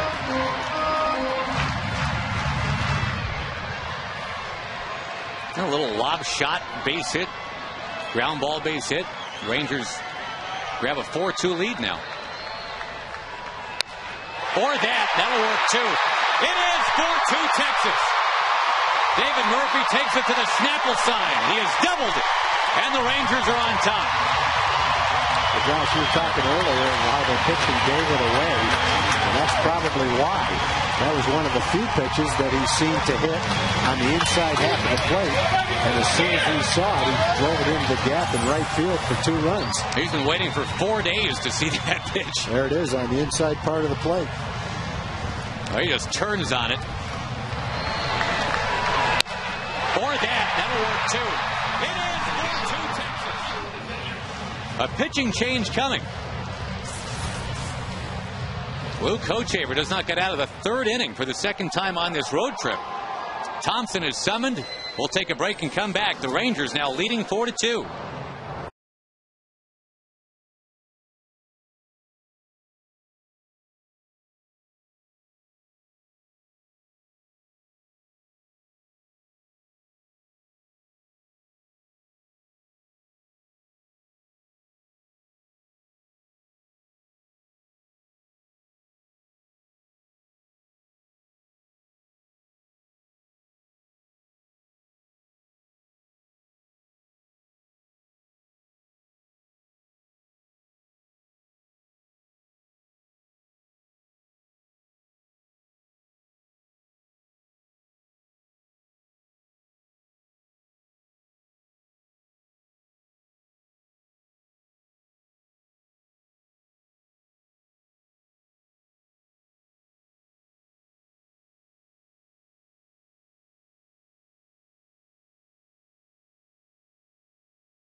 Susan G. Komen for the cure to go to bat against breast cancer, raising awareness about breast cancer and early detection. And your Ford leaderboard today, we're just going to kind of take some time to tell you what's going on. Major League Baseball donating $50,000 in support of the Going to Bat program. Game used autographed bats from today. Commemorative lineup cards will be auctioned off via MLB.com to raise some more money. And again today, the players wearing the pink wristbands, the pink ribbon decals, using the pink bats. Brad Thompson now in the game to face Justin Smoak. The Rangers have taken a 4-2 lead using walks, a hit batsman, and a big booming double by David Murphy. Josh, we should mention that Joni Burchett, Dave's wife, is a 4-year survivor of breast cancer. I'm sure she's a big supporter of the program we've got going on today. Absolutely. Justin Smoak pops one near Kayaspo, foul ground. He's got it. And Thompson gets the Royals out of the inning, but not before the Rangers have chased away Luke Hochevar and taken a 4-2 lead.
We had a good time yesterday trying to correctly pronounce the name of the designated hitter for the Kansas City Royals. Actually played some first base yesterday.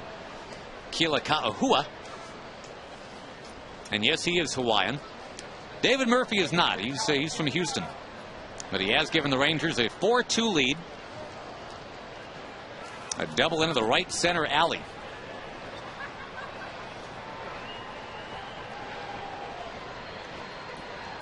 Very curious as to what just went on. John Blake was just down on the field.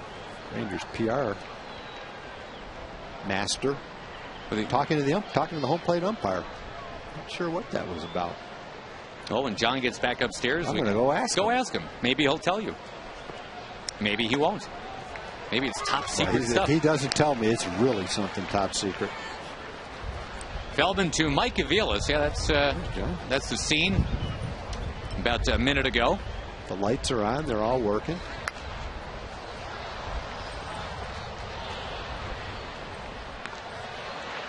Is there weather moving into the area? I don't know. I mean, I know there's actually weather now. Yeah, a lot of times you would see the groundskeeper come out if that were the case.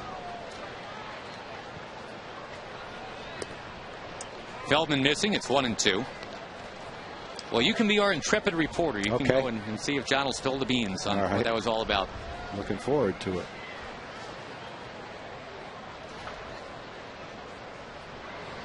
Aviles cranks one to left field. That ball taking off, and it's gone. Mike Aviles has only been back up for a week and a half. He's got 2 home runs on this road trip.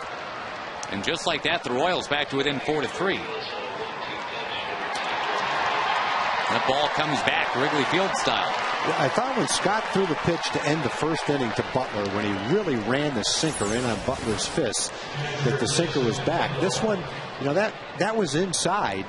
Didn't have the movement to come in to jam him.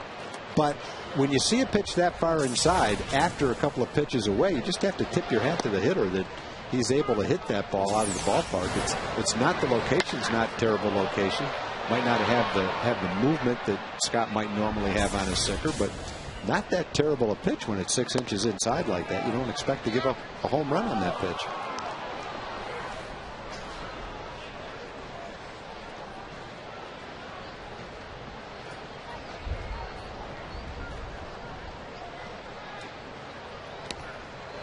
Feldman roaring right back here on Kendall.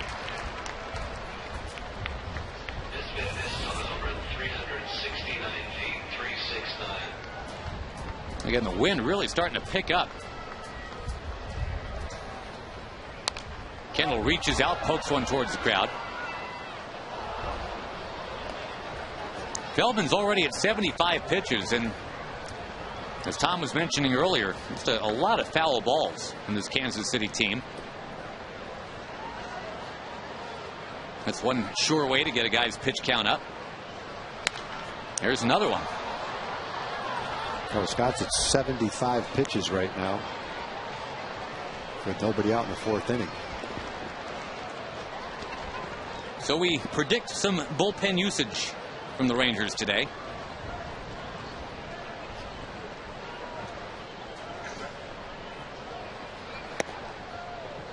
Up and in, 2-2. Updating some scores for you. The A's have taken a 1-0 lead on Tampa at the end of 2. Angels and Mariners scoreless in the 3rd. Blue Jays and White Sox tied up. They're 5-5 in the 7th. And Vernon Wells, another home run. What a bounce-back year he's having. That's 9 for Vernon now. Former Blue Jay Alex Rios has hit number 6 for Chicago. Another bounce-back year.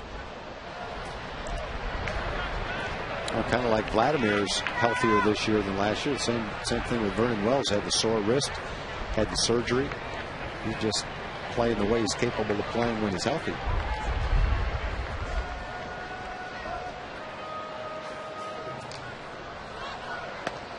Inside, and again, these Royals batters taking Scott so deep in pretty much every plate appearance.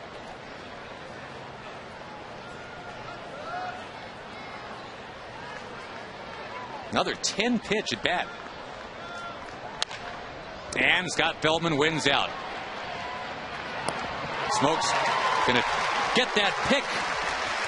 And there is that first out of the inning. We go to Jim Knox with some special Mother's Day guests. Yes, indeed, Josh. On this Mother's Day, we're sitting right next to Michael Young's mom, Anna Young. Also to the right of her, this is Ian Kinsler's mother, Kathy Kinsler.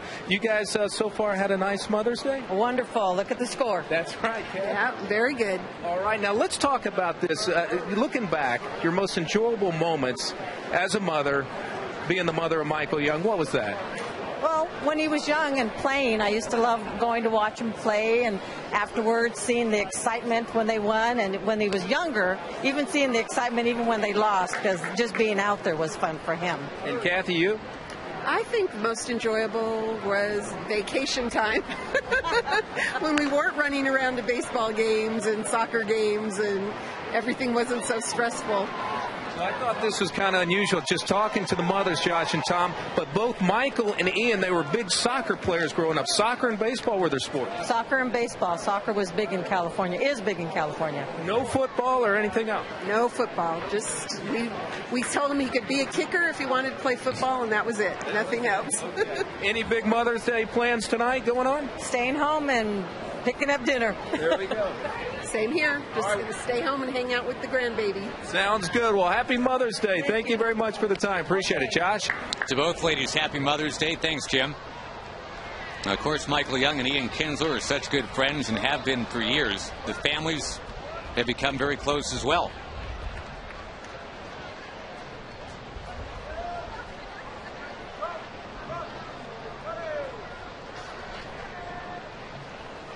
The 0-2 to Mitch Meyer. And again, the parade of foul balls just stunning here today.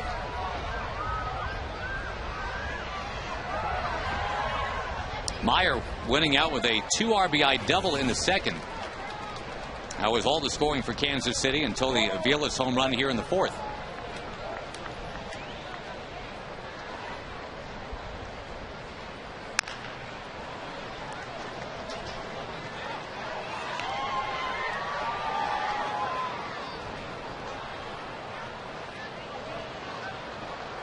Got to be frustrating for Feldman, making some decent pitches, but again, more often than not, they're just being fouled off somewhere. Royals sure don't want to head home with a 5-game losing streak.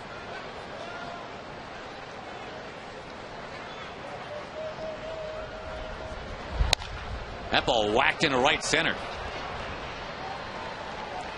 I would think that Ron Washington would ponder getting the bullpen up at some point fairly soon. The pitch count for Feldman approaching 90 with 1 out in the 4th inning.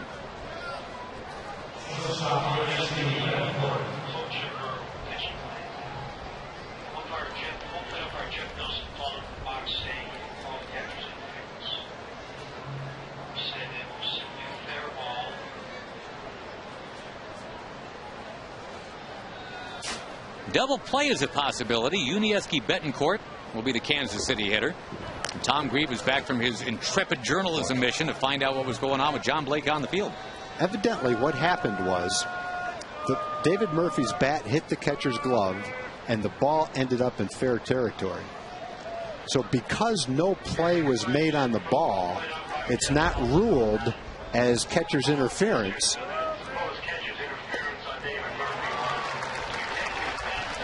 And I guess it's going to end up as a base hit. You take the best of the two outcomes. So, yeah, rather than catcher's interference and an error, the best result is it counts as a base hit, I guess. And John is just explaining that on the intercom now.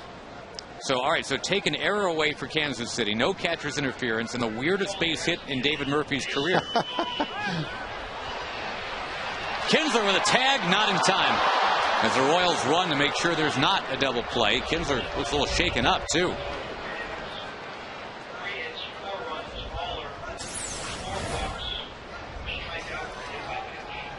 Max Ramirez jumping on it, but in goes Meyer. Ooh, looked pretty close. There's a stolen base all the way right there for Meyer. Tying man in scoring position. Still no action in that Ranger bullpen. Remember, Feldman kind of persevered in Oakland when it looked like his day was almost done. We thought he might be done after 4 innings and 5 innings, and as it turned out, he went a full 7 for the Rangers.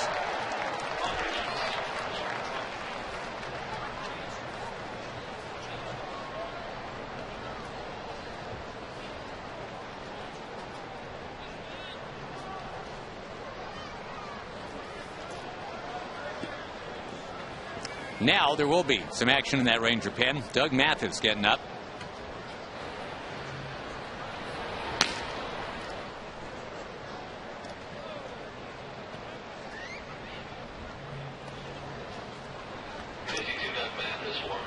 Feldman's ratio of strikes to ball is actually pretty good. It's a 2-to-1 ratio.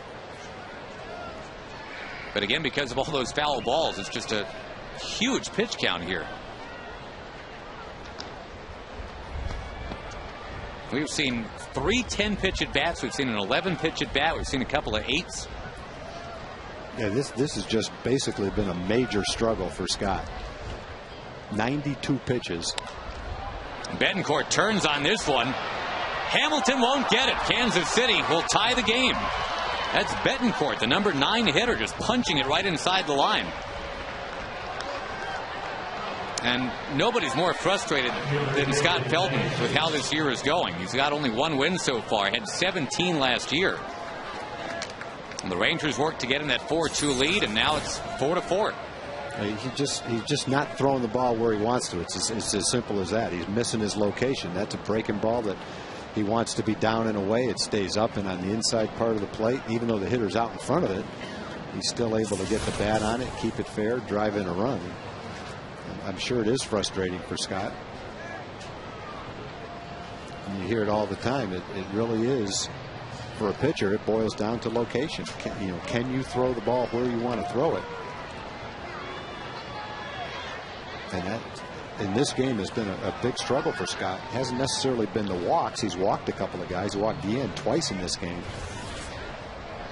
And from out of the stretch, he just doesn't seem real comfortable. There's just so much time in between every pitch.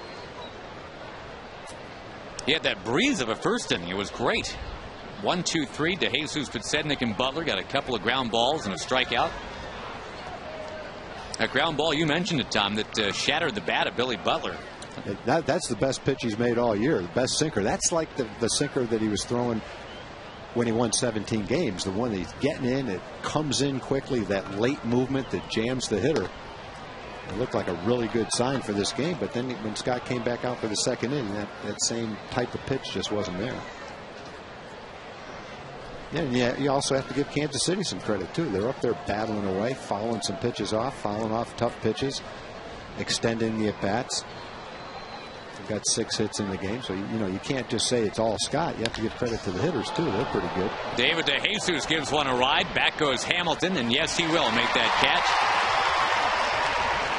DeJesus actually put one in the alley for a double last inning.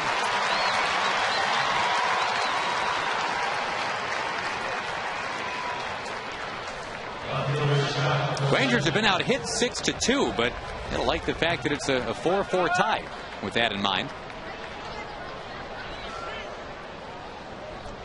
Some other scores here that we didn't get to. The Indians stopped a losing streak. They beat the Tigers today 7-4. That's young Mitch Talbot going to 4-2. Well, Josh, going back to that non-catcher's interference. Yeah.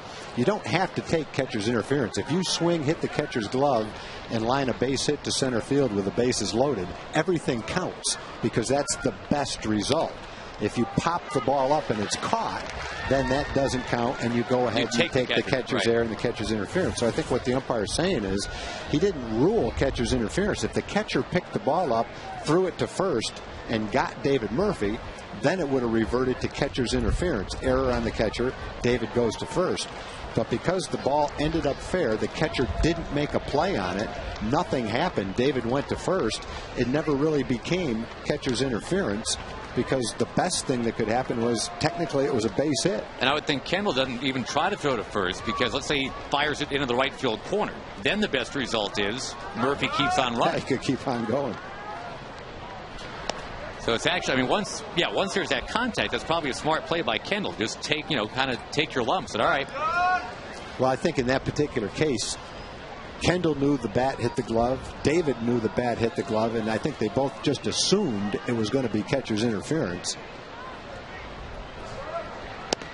But he's going to be on first base anyway. I guess the reason the catcher might pick it up, or the reason he might not pick it up, it's either an error on the catcher if he goes to first base. Well, that's a good point. Or if he doesn't, it's a hit charged against the pitcher. So there's a statistic involved that I'm sure never went through Kendall's mind. He just assumed that was catcher's interference.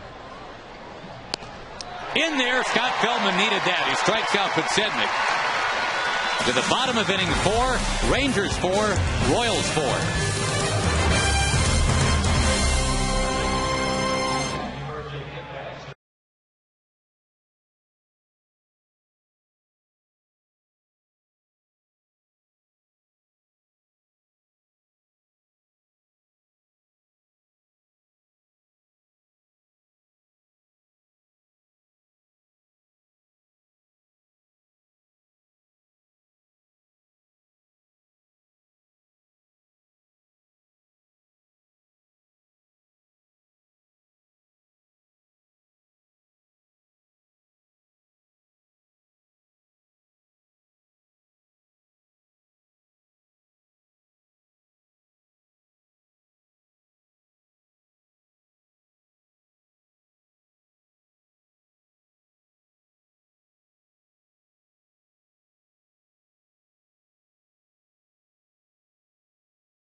Ranger players to be born in the great state of Hawaii. You wouldn't know it, but Scott Feldman is one of them. Charlie Huff, rather famously, and briefly the Rangers had Brandon Villafuerte on their team a few years ago. Feldman actually grew up in the San Francisco area, though, only lived in Hawaii for a year. It's nice to just talk Hawaii today anyway. Just, some visions of 80 degrees and palm trees and sunshine. It's a surprisingly chilly afternoon at the ballpark today.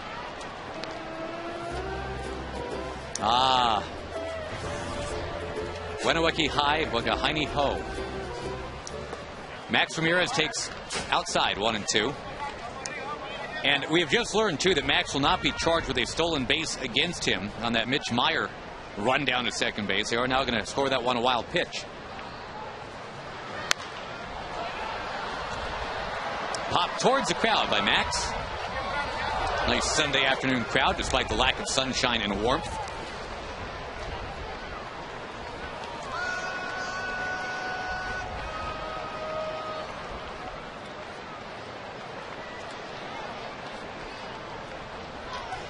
Luke Hochevar was the starter for Kansas City. Did not make it through the third inning. Boy, it feels like we're in the seventh inning. We're in the bottom of the fourth.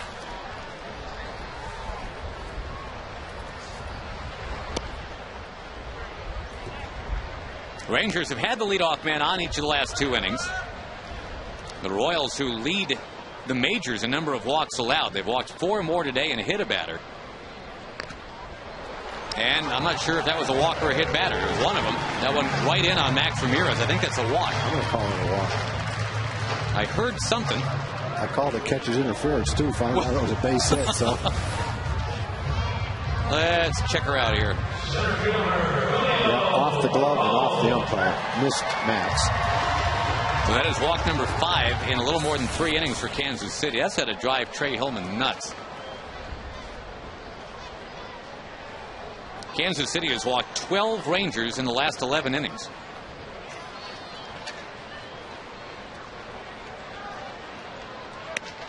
In a 4-4 game, the Royals have just battled back to tie it. We know Max Ramirez is a very good hitter, but I'm sure Trey Hillman says, wait a minute, this guy's got 1 hit all year. He's 1 for 8, number 8 hitter, and we just walked him. And now Max is going. Bourbon slashes it in the left. Maybe that's what Bourbon needed. That type of a play to take a different type of a swing and get himself a line drive to left field. That's a good job right there. That's 3 straight innings now, Tag. The Rangers have 2 on and nobody out. They imploded in the second, got nothing out of it, but they got 4 last inning. Really gets on top of that high fastball, and instead of popping it up to left field, he drives a nice line drive into left field. That's the way to do it.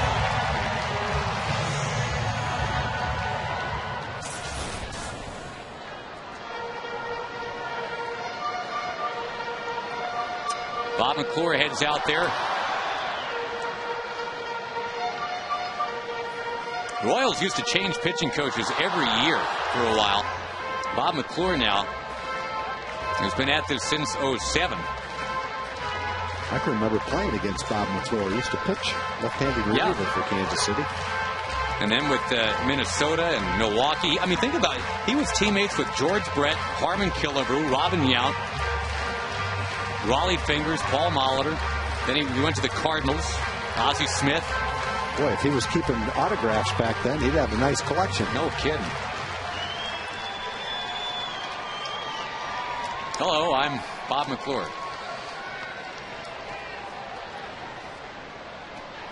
Infielders pinching in. The popped up bunt from Elvis Andrus.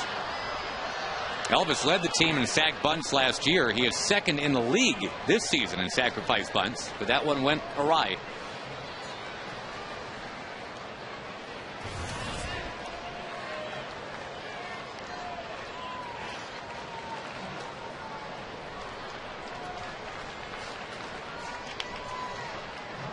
Michael Young to follow. Michael's already drawn a couple of walks in this game. Elvis just deadens the ball. Kendall couldn't get it to third because Kayaspo couldn't moonwalk back to third in time. Kendall sure was ready to throw, but he had no one to throw to. Yeah, that's Kayaspo's fault right there. There's no wheel play on. The only way that Kayaspo comes in is if the ball's bunted to him. When the ball's not bunted to him, his job is to get back. He's way too far in at third base. That's the pitcher's territory right there. If the ball's bunted softly down the third baseline without the wheel play being on, that's the pitcher's job to field that ball.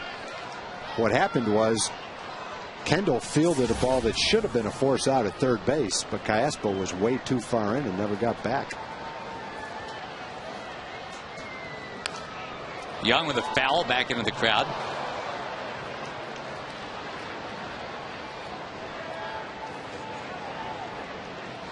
Rangers get the day off tomorrow, by the way. They are ending a stretch of 20 games in 20 days this afternoon.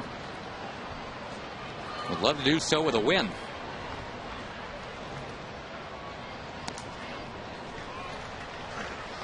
Well, the Rangers are making the most out of their hits today. They've had one hit off the catcher's glove. Wasn't interference. An infield hit.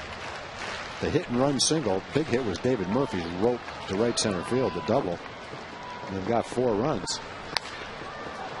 Another foul to the right side by Michael.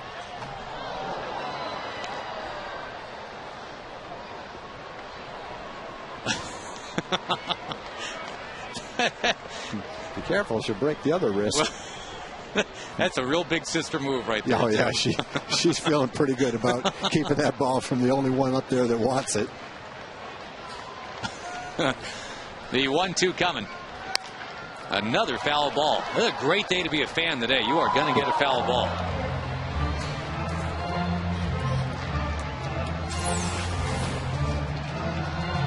Did she want that foul ball? Really? Not really. Oh, now you. Oh, now it's keep away time.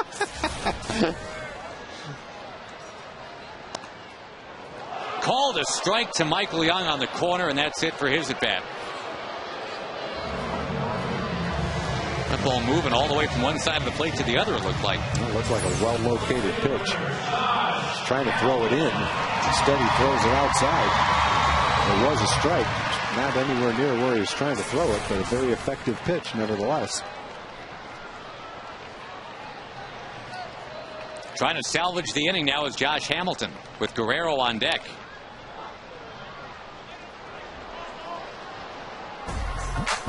Josh had that stolen base earlier.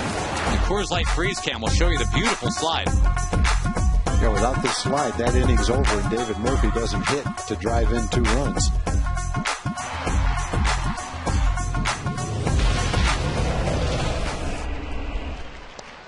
Hamilton now down 0-2. He saw a 79-mile-an-hour pitch and an 81-mile-an-hour pitch.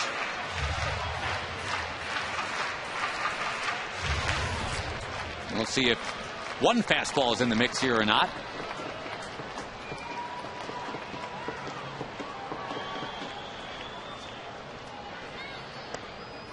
Nope, everything off speed. Rangers have already had an inning where there were 2 on, nobody out, and they failed to score.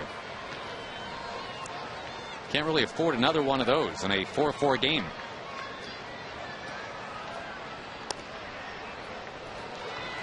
That was close. Real close. 2-2 with 2 on, 2 out.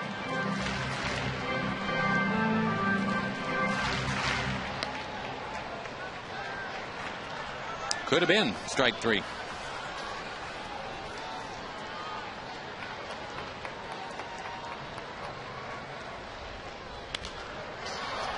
Out of play, and we'll do it again.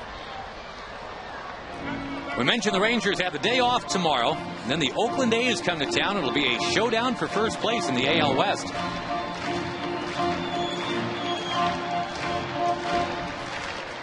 The Rangers stay hot, boy. Take 3 against the A's. You can separate a little bit.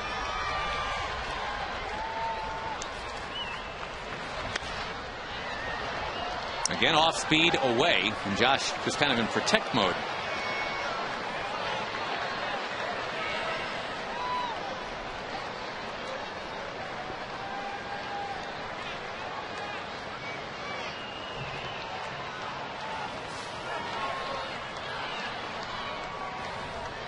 2-2, 2-out pitch. Taken, called third strike, and the Rangers strand a couple.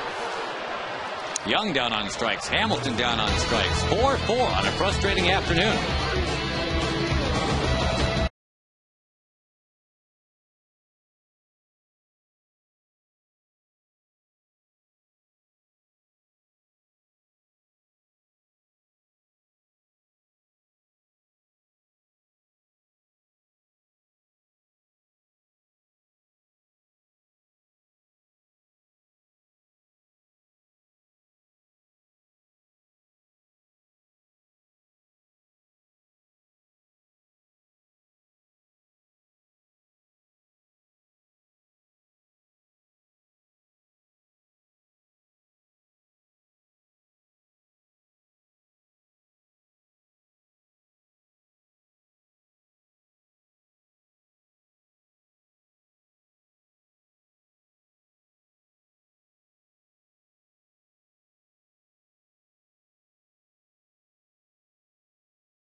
Scott Feldman, but also for Luke Hochevar. There's a lot of foul balls in this game, and I guess the inability to finish hitters off.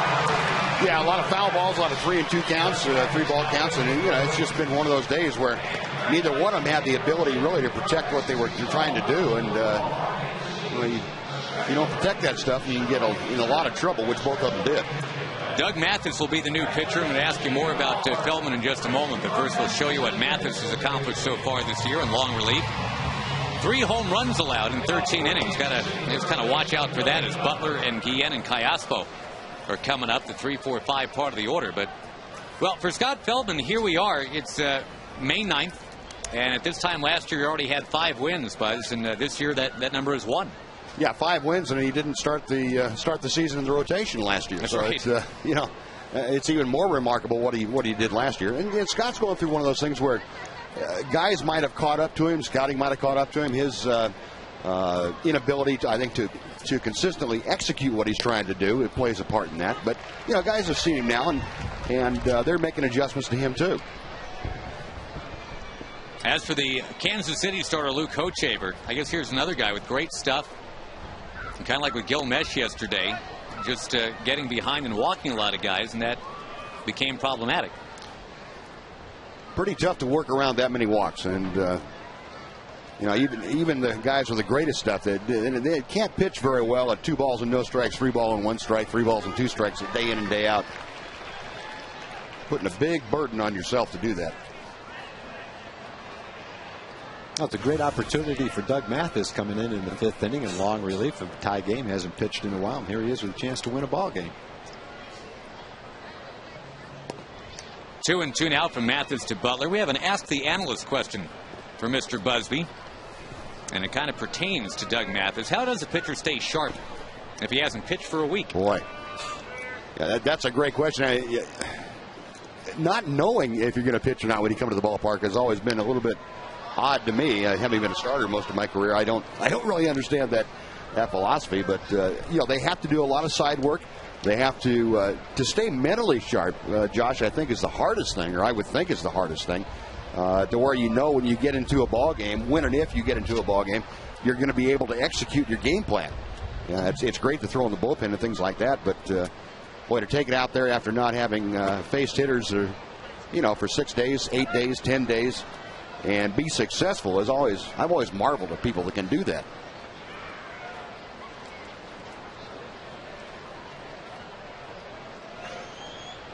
Mathis, who has started and relieved. And Butler continues our theme today of just one foul ball after another. For every fan, a foul ball. That's the Rangers' motto today. Yeah, to kind of finish out that thought about Doug, about long and middle relievers, I think you really have to play mental games with yourself when you're in the bullpen throwing. I think you've got to be able to imagine hitters up there and really force yourself to try and recreate a game situation as well as you possibly can, so that it's not foreign to you when you get back out between the white lines. Well, in a 4-4 game, both teams now have had a reliever come out and walk the very first batter he faces. Max Ramirez drew the walk in the bottom of the 4th. Butler on base here in the top of the 5th. See, I look back and I say that's one of those walks that I don't think is a terrible walk. You got the one guy in the lineup, you get two guys back to back, but Butler and Guillen back to back in a tie ball game, middle you The problem is not getting ahead and letting him go ahead and get himself out if you can. But you get 2-2 and 3-2, you got to protect that one-run lead. I don't think that's a terrible walk. On the ground to third, that'll help. Especially when that's the next result, right? Especially now. The 5-4-3 DP. That's the cleanup man that's supposed to be driving in the runs, but Guillen rolls into a double play. And at that point, right before that pitch, Buzz, the Rangers had thrown 106 pitches to get through 4 innings. Wow. And, we have seen complete games in fewer than 106 pitches. Hochevar had one last year with 80 pitches. Yeah. Yeah. Greinke had one a couple weeks ago. I think it was 85 or 86. And it's been a struggle. It has. I think the good news, though, if you were to say there's 106 pitches to get 12 outs, you're assuming there's 11 runs on the board at that point. That's right. A 4-4 game. The Rangers bullpen has been a little bit better than the Royals bullpen this year. So going forward, you figure it's advantage Texas today. Yeah, Hochevar threw 71 pitches to get 8 outs. And Feldman threw exactly 100 to get his 12 outs. Cayaspo, and Kinsler's got it. That's the nice inning you really wanted to see. Nice and quick, even though it kind of kills our time with Steve Busby. That's okay. Happy to get this thing moving along. You want to stay for another hour or two? You want a chance? If you want me to, sure. All right. I'll be happy.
Tied at 4, and Vlad Guerrero has a chance to untie it very swiftly here in the bottom of the 5th inning. He leads off against a reliever, Brad Thompson.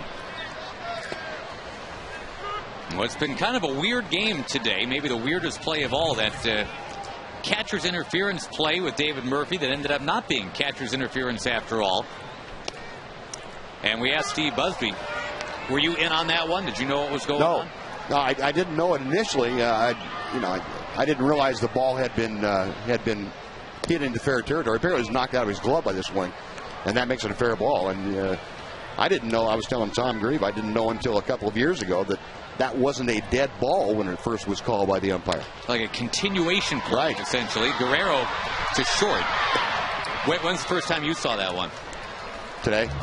No, like that's the first time today that I've seen that particular play. I've seen one where at a high school game where the ball was signaled into right field, and one coach was saying, "Okay, it's a dead ball," and the other coach was waving these guys around, and they were kept on running. And I had to go back and read the rule book because I was under the misimpression that it was a dead ball myself. The other time you can do that, Buzz, I don't know if you've ever done this before, but if a pitcher balks and throws the ball, the hitter can hit away. Right. And if you have a good result, fine. If not, then they just take the balk, right? Yeah. That one I was aware of. I didn't do that myself, but pitchers, we were made aware of that. You hear as a hitter, I guess you would be coached when you ever hear an umpire scream balk, swing as hard as you can at the pitch because nothing bad can happen. That's right. That's right. Again, one of those plays where you take the best result. Right. The worst thing that happens is it's a balk, and your base runner moves along for you, and it's no pitch. Right. Buzz, before we say goodbye to you, until Rangers Live, by the way, and that's a quick reminder that Buzz is part of Rangers Live today after the game. Your thoughts about this Kansas City team, because I know everybody in Kansas City always seems to want to ask you about not only your memories of the Royals, but where you think they're going. You've seen them now for 4 days in a row, and just your general thoughts of what they've got going forward here in 2010 and beyond. Well, I think the idea that Dayton Moore, the general manager, and J.J. Piccolo, his assistant, and everybody else in the organization have the right idea as far as the direction. They're trying to Kinsler towards center, out number 2. Trying to bring guys in to kind of fill in voids while they develop in their farm system the key elements of their organization in the future. But it's a hard process. They're in about their third year now, third full year of getting this underway, and it's going to take a little time. But I believe they have the right direction going. One thing you can't do with a pitching staff is you can't buy a bunch of guys that throw strikes, and that's been the biggest downfall. I mean, they're leading the world in walks, and it's shown this series. I mean, it's a microcosm of their entire year, this four-game series. If you've got a question for Buzz, by the way, you can ask the analyst by texting your questions to 57538, keyword Rangers TV. And I agree with that assessment. I mean, if you're going to rebuild, you need a scaffold to stand on to do this rebuilding project. So a guy like Kendall, for example, who can help these young pitchers, buy you some time until you develop your own catcher. And I think, Josh, if you look at the quality of people, the kinds of players like Kendall, like Pasednik, that they brought in here, they are aggressive, no-nonsense, hard baseball players. And I think if you're rebuilding, you need to have those guys around to influence everybody else and get them to play the game the right way. Boy, how about this for Murphy today? 3 for 3, including that weird catcher's interference one that wasn't actually catcher's interference. Justin Smoke comes up next. But they keep throwing him away, and every time they've come in, he's at a rope. That one was in. He lined it up the middle. Last at bat, everything was away. They brought a fastball in. He ripped it into the gap for a double. So they got the right idea. Throw it out of the strike zone away. And he's swinging the bat really well now. When they have brought it in, he's ripped it. They put in the call for Mr. Smoke right here. All right. Time to get one cranked. Justin's got 3 home runs at the big league level now. And from his days back in college at South Carolina, we always heard he would hit him in bunches.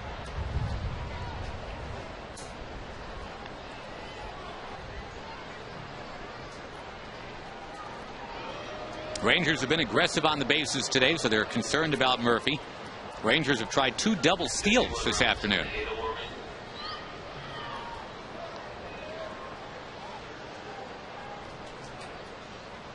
Action in the Kansas City bullpen now, too. That's former Ranger Robinson Tejeda. Opening game of the series, Tejeda threw the ball well. He faced 5 batters, got them all. Gave away with 1 out in the 8th inning, and then it didn't work out too well, though. Brought in Soria. Rangers hit back-to-back home runs to take the lead. Smoke, not a homer, but it's fine. It's a base hit into center field. Max Ramirez will have a chance now. Second straight rope for Smoke. Not straight. First time up, he had the line drive to center field. Last time he popped up. 2 hard hit balls to center field for Justin. Pretty good pitch to line that way into center field. A little bit outside. And the Royals will dispatch the pitching coach, Bob McClure, to go out and just slow the game down some more.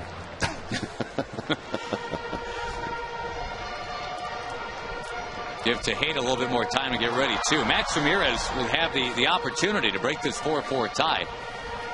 Good to see that the pitchers seem to be kind of getting in with Max here, Buzz. I mean, it seems like there's a lot of positives now talking about Max's defense. Yeah, and I think the guys really appreciated what they saw in spring training from Max Ramirez. From all reports, he was really working hard on receiving the ball and working with the pitchers and that kind of thing. And I think guys see that kind of work ethic, and they really appreciate the progress he's made.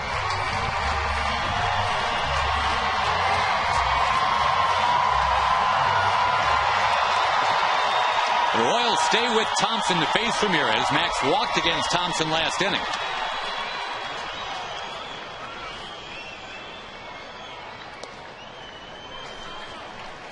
All 4 Ranger runs coming in the 3rd.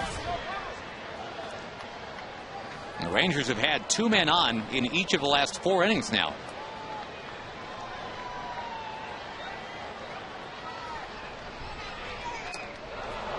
Dialed it down, and Ramirez finds himself in a hole here.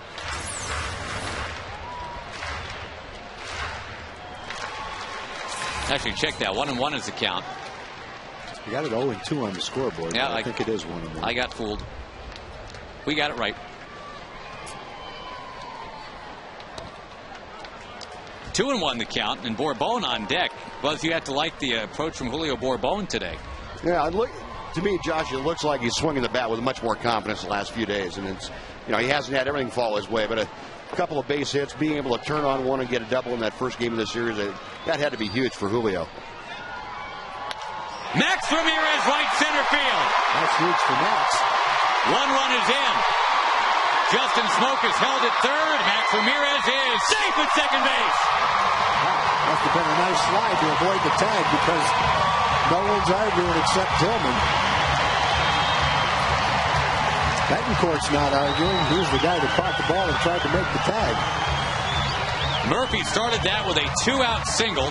Smoke followed with a 2-out single, and then Ramirez a 2-out double. A nice job of hitting. Lined that pitch right over second into the gap. Meyer does a nice job of getting to the ball to keep the second run from having a chance to score. So Meyer made a great throw in yesterday's game. Comes up and makes a pretty nice throw right here.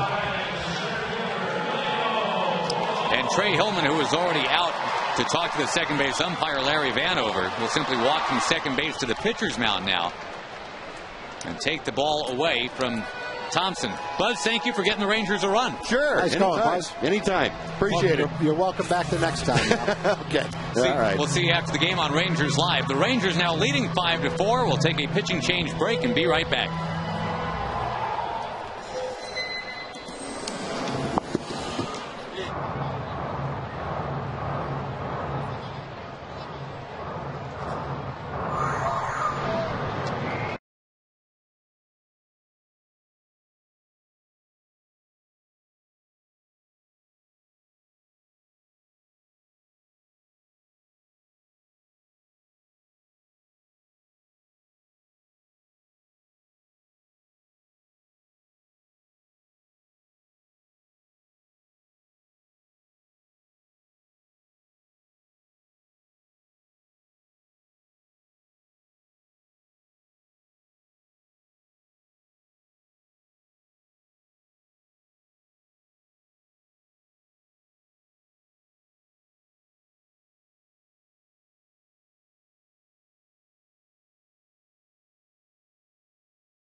Anaheim. Help send your favorite Rangers to this year's game. You can vote up to 25 times at TexasRangers.com.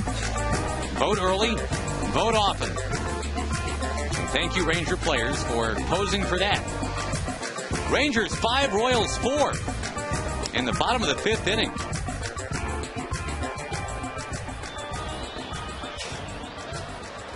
That's a quick rally for the Rangers right there. First 2 outs were fairly quick outs in the 5th, and then Murphy, Smoke, and Ramirez. 3 line shots towards center field. 2 singles and a double.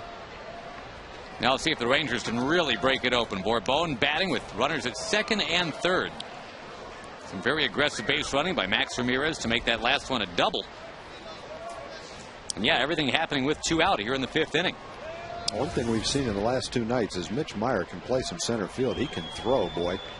Made a great throw to get Vladimir at third base and almost had Ramirez at second base right there going toward right field the other way. Turned around and threw a strike to second base.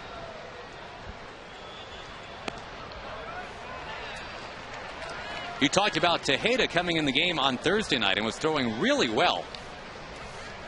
And then the percentage move, I guess, to go get the closer. And immediately Joakim Soria gave up back-to-back home runs to turn the whole game around.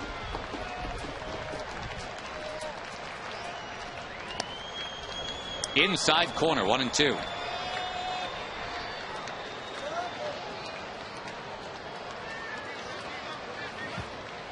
Rangers trying to make it 13 wins in their last 18 ball games.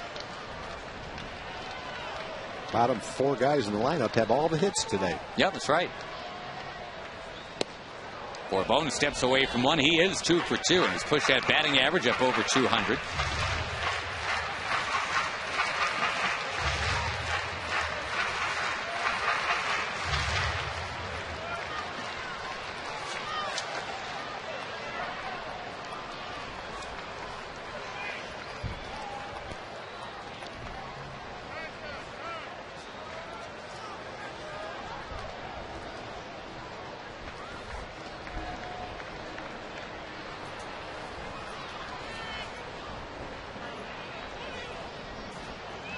With Andrus on deck.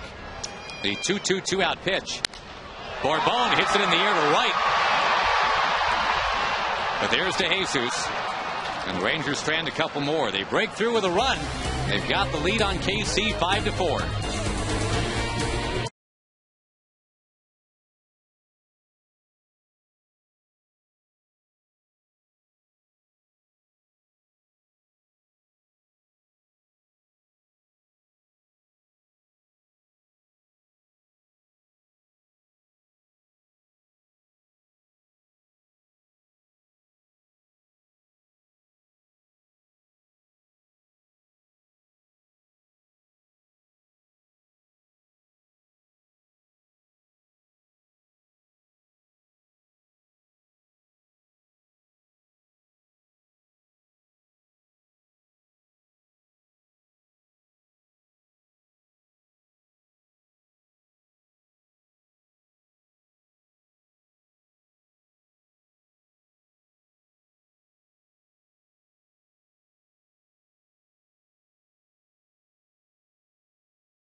Proud sponsor of Texas baseball. Mother's Day, the Rangers taking on the Kansas City Royals. We say hi to all the moms out there, many of whom have come on out to watch the Rangers today. Not setting any land speed records here today. We're just kind of plodding along through this one, but the Rangers have the lead at 5-4. It's been a walk-filled game. We keep talking about all the foul balls that Kansas City is hitting all over this yard, making those Ranger pitchers work. Scott Feldman's day was done after just 4 innings. He had to throw 100 pitches to get through 4. Now Doug Mathis, after a 1-2-3-5, he's on line for a win. We'll face Mike Aviles, who's 2 for 2 with a home run. And he'll start him off with a strike.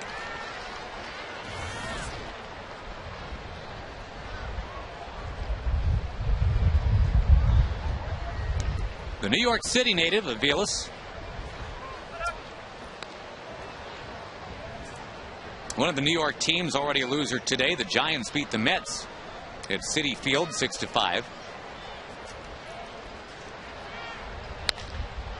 Into right center. I'll tell you what, Aviles is hitting everything they throw up there. You throw it away, he hits it to right. Scott threw a pitch 6 inches inside, and he hit a home run. He's just a hot hitter right now. Jason Kendall comes up as we go to Emily Jones.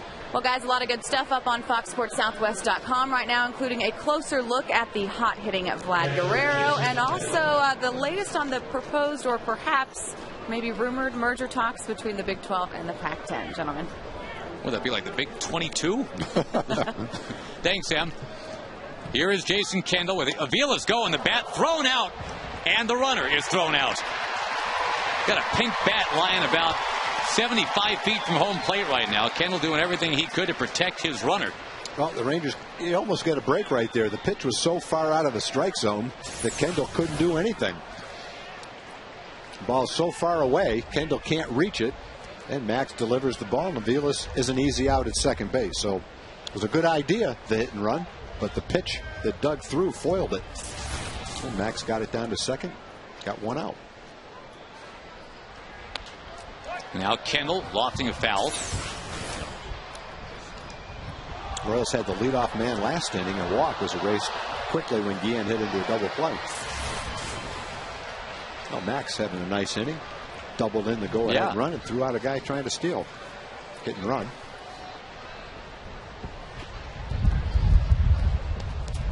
Kendall trying to check, and he did.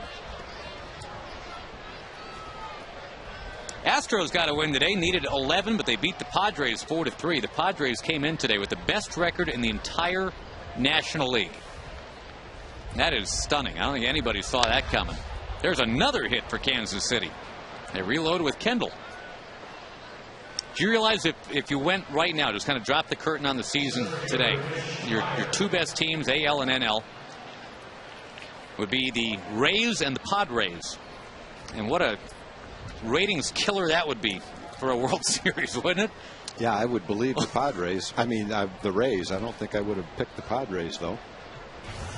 Everybody had that Tampa Bay San Diego Fall Classic. A lot of baseball still left.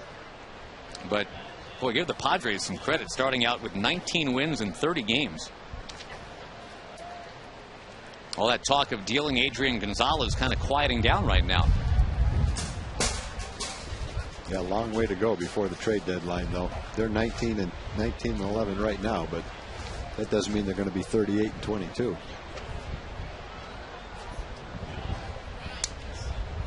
Skies are starting to darken up a little bit here. There was the threat of some wet weather, we were told today.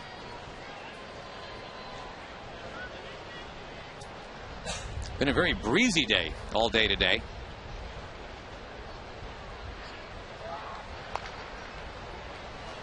Meyer with a foul. As you check the standings in the NL West, brought to you by Jack in the Box. That's weird to see the Dodgers at the bottom and the Padres at the top.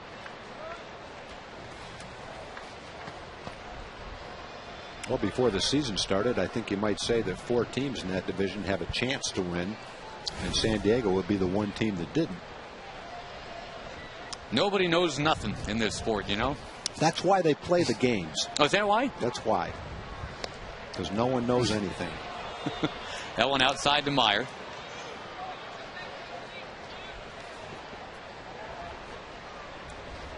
Dodgers are on top of the Rockies 1-0 in the 5th this afternoon. Brewers lead the Diamondbacks 2-0 on a Prince Fielder home run, only his 4th.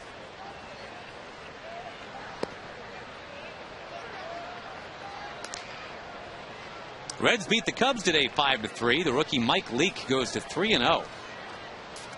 Former Ranger Coco Cordero, his 10th save. Cincinnati's over 500.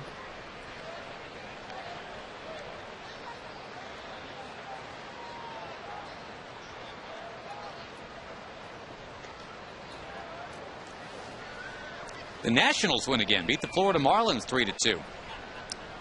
And Tyler Clippard is now leading the National League in wins. He is 6-0. Everybody have that one in the pool too. Tyler Clippard on pace to win 25. Runner goes, and that ball lofted in a right. David Murphy's got it.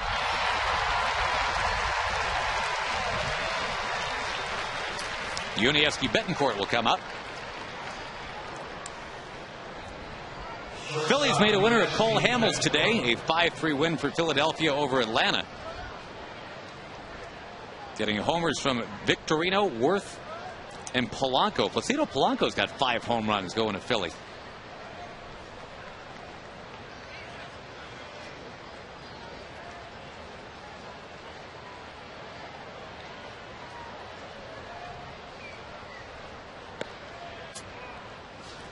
Betancourt had that RBI double in the 4th inning and tied the game for the moment at 4.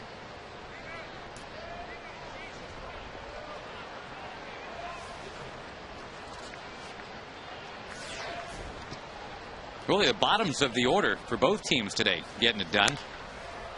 Betancourt will not get it done though. David Murphy's waiting. David Murphy's got it. The Rangers have the lead going to the bottom of the 6th.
Restaurant. 5 runs, 6 hits for the Rangers, no errors, 4-8-0 for Kansas City. The Rangers trying to sweep the Royals right out of town. And get ready for the Oakland A's to come in on Tuesday. A's are playing some good baseball. The Rangers won the first game of the series, went in there hot. A's won the second 2. Tampa Bay went in there, one of the best teams in the league. Won the first 2 games. A's won yesterday. Well, and some breaking news. Some breaking news today here. Tom Dallas Braden working on a no-hitter against Tampa Bay in the 6th inning. That'd be the 2nd series in a row they've beaten a good team the second 2 games of a 3-game series.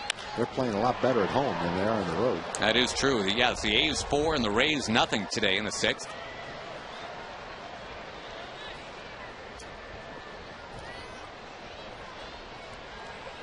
Good crowd again today. You know, attendance is up 17% for the Rangers so far here in 2010. Fly ball from Elvis Andrus in the shallow right. Had the great 36,000 crowd yesterday. Probably about 23 or 24,000 today. With one out, we go to Jim Knox. All right, thank you, Josh. You know, on this Mother's Day, there has been a group of mothers that actually met here at the game today. Jim, what is this all about? That's correct. We're a family of 19 grandchildren grandchildren and 10 daughters and sons-in-laws, and we all met at the game today to celebrate Mother's Day. There we go. We got a little one of. How old is he? He's 3 months. 3 months. All right. Very first Ranger game. Check it out. All right. Well, good to have you out here, and happy Mother's Day. Thank you very much, Josh. Happy Mother's Day, Jim. It's kind of lost on Jim. He's not really a mom. But a lot of moms here today. Brought by sons and daughters. Nice giveaway today, too, that reusable Red Rangers tote bag.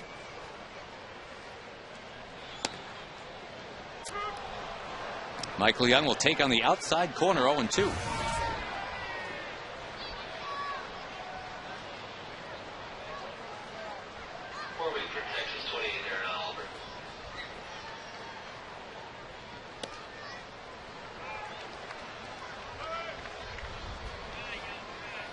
Michael has not put the ball in play yet today. He had that 11-pitch walk back in the first, had a 7-pitch walk in the third, then he struck out in the fourth.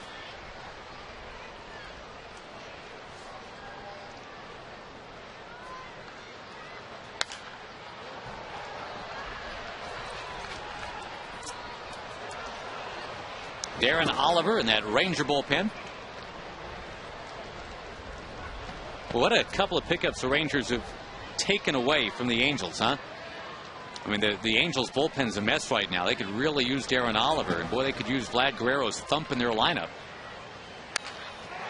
Michael Young does put one in play as a base hit against the former Ranger Tejeda. I think everybody thought the Angels would still be a very good team, and they probably will before the year's over, but that they might have lost a little when they lost Darren, they lost John Lackey, they lost Vladimir Guerrero. They brought in other people. They brought in Joel Pinheiro as a starting pitcher, and he's a good pitcher. They brought in Hideki Matsui as a DH. He's a good hitter. But will they be as strong? Doesn't look like it. They lost Sean Figgins to Seattle. Well, that's right. I forgot about Figgins. They lost Figgins. They're still going to be good, better than they are right now, but I don't think they're going to be quite the same team they were last year.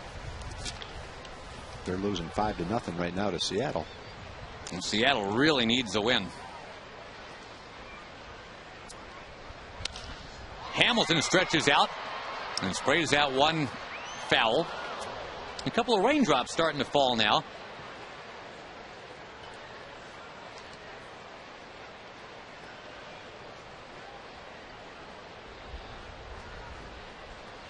Lights have been on at the ballpark pretty much all day. We have not yet seen really any sunshine. Just various shades of gray today. Sometimes light, sometimes dark.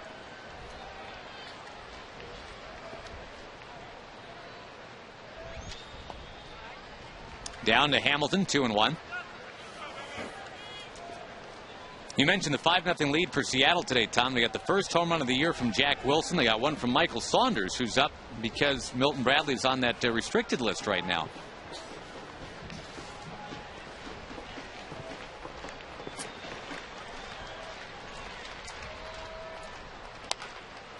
Slowly hit towards short. And the Royals looking to turn two. Nope, can't do it. Not against Josh.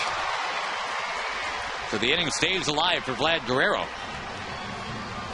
Third time that Josh has hit into a fielder's choice today. It really wasn't a ball that you could expect to turn a double play on with Josh running. A slowly hit ball.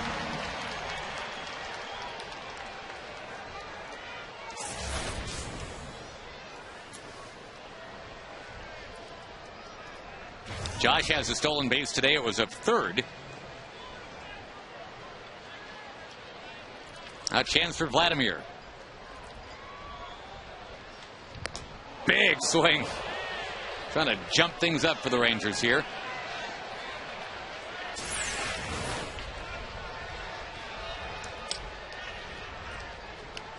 Vlad with a smile. Had his mom on the field before the game today on Mother's Day. One of a half a dozen Rangers that had that going this afternoon. All right, youngster grabbed that one in bare hands. Nice play.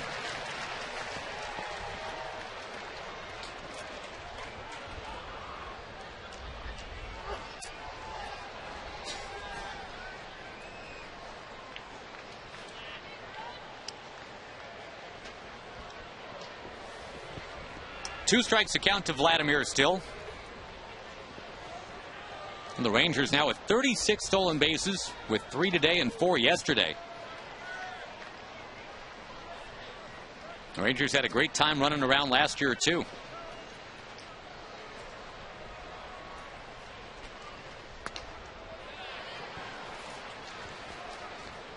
They're talking about Vlad's mom. Altagracia is her name, and all the players say that she does make the best food, just the best home cooking ever, and she just keeps making it and keeps making it and shares it with everybody. Another big swing from Vladimir, which obviously is a name that really doesn't seem to fit with his Dominican heritage. You hear Vladimir, you think cold night in Siberia. Actually, Vlad's mom named him after Vladimir the Great, reputedly a warrior who brandished a sword, which sounds about right, the way things have worked out. Yeah. And Guerrero in Spanish means warrior. It's perfect. The Ranger warrior takes down too low. Going to break the game open with a swing here in the 6th inning.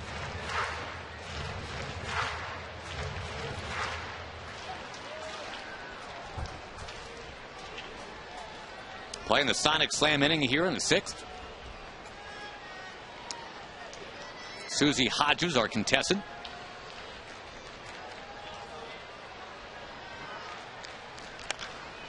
Ground ball foul.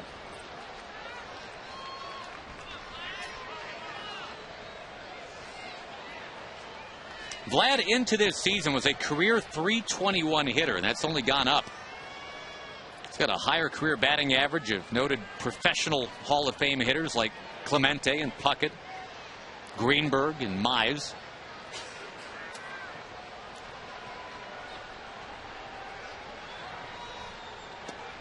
Called out on the outside corner. A rarity. Sure is. Vlad 0 for 3 now on this one. It's still 5-4 Texas.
We finally made it through 6 innings today. It's been an interesting day for David Murphy. This is actually a base hit, as it turns out, not catcher's interference. That's definitely a hit. 2 men came in on that one. And Max Ramirez broke a 4-4 tie with an RBI double, hustling double.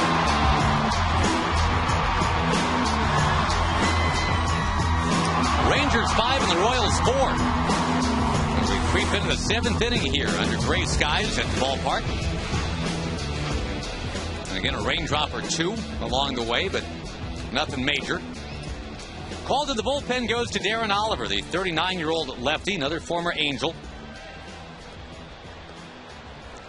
He's going to get lefties here at the top of this Kansas City order, DeJesus and Podsednik, who both reached against them last time that Oliver came into a game.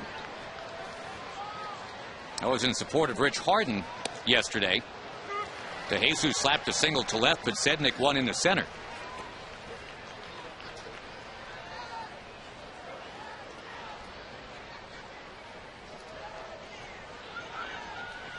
Michael Young in a bit at third, guards against the bunt.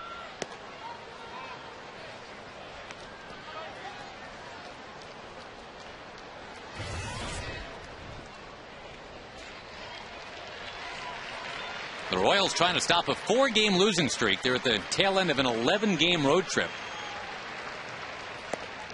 Oliver sneaks out one in there, 1-2.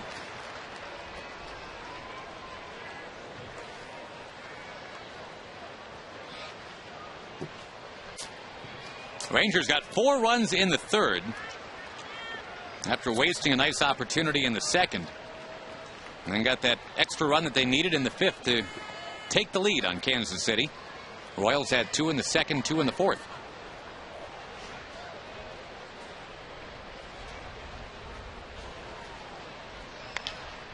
Oliver goes and gets it. And throws out to Jesus. Darren just so relaxed out there. I don't know what's going through him on the inside, but outwardly so relaxed, at ease, confidently throwing all his pitches for strikes. And in his late 30s, still doing a great job getting the job done. He's on pace to throw about 75 or 80 games this year. He's got one of those arms that just very seldom has he had problems with. He has a couple arm problems early in his career, but late in his career, if you just look at the numbers he's been putting up the last couple of years, it pretty much tells you he's getting better and better. This is a guy that started the first ever home playoff game for the Rangers. After a first inning home run allowed to Bernie Williams, just 3 singles the next 7 innings. On a day when it's been hard to throw strike 1 and strike 2 for a lot of pitchers, Darren's doing it. Been a nice change.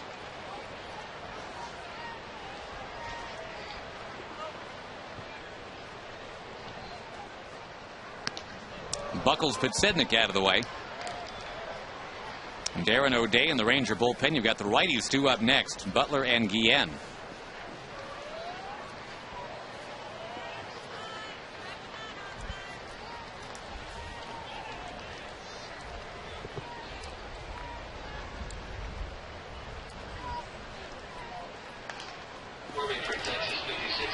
Blue Jays over the White Sox. That's gone final at 9-7. Toronto with a 4-run ninth, beating Bobby Jenks.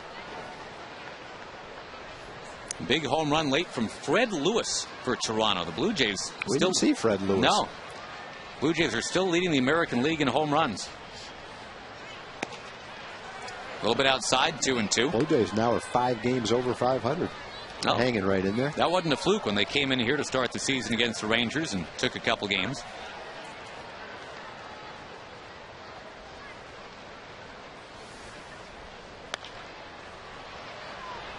Down the third baseline, foul. In Oakland, Dallas Braden still has his no-hitter through 7 against Tampa Bay. Wow. I bet nobody's running across the mound on him either. I bet she's throwing that changeup a lot. Rangers had a good game against Dallas Braden. He's got good stuff. Really good changeup.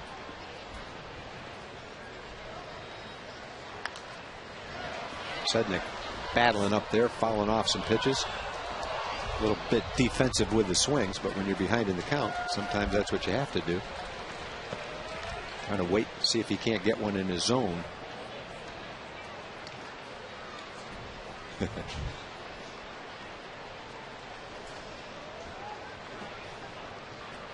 On 2-2, Podsednik is down on strikes. And it was a good battle by Podsednik too, but the veteran wins out.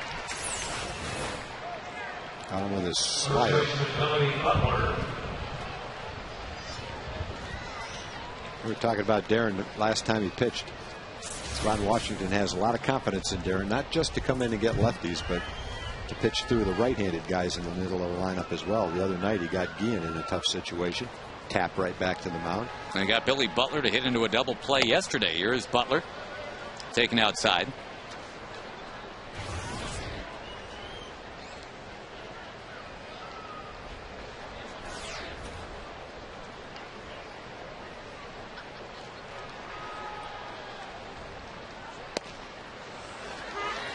If Butler reaches, it might be time to go get Darren O'Day to go face Jose Guillen, but there's no way that Darren Oliver's cast simply as a lefty-on-lefty specialist anymore when he's left out there in a one-run game to face Butler. Michael Young positioned perfectly right near the line. And the pick by Justin Smoke, helping out Michael Young. Justin's been really working on that.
Texas Ranger Baseball brought to you by the Ford F-150. Ford is the best in Texas. And by Southwest Airlines. Go to southwest.com, grab your bag. It's on. On we go to the bottom of the 7th inning. Ian Kinsler to lead it off against former Ranger Robinson Tejeda. And the Rangers surviving today, 5-4.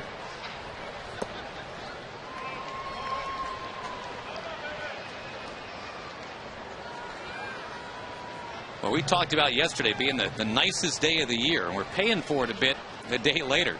And bundled up everybody is. 60 degrees and windy right now.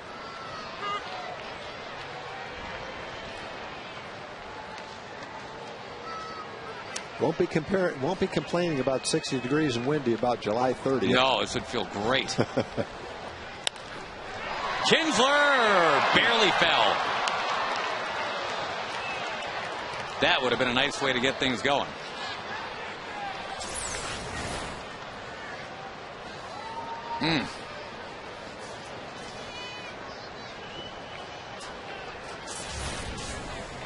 The Rangers trying to go to 8-2 since Ian's been back in this lineup. Of course, he had the game-winning single last night.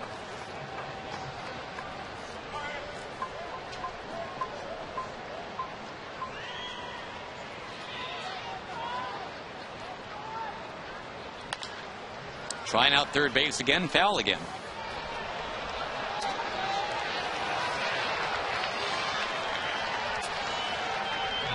Twins beat the Orioles 6-0 today. Nick Blackburn goes to 3-1 with the shutout. Joe Mauer was back in the lineup for Minnesota, but only as a DH. He's had that bruised heel.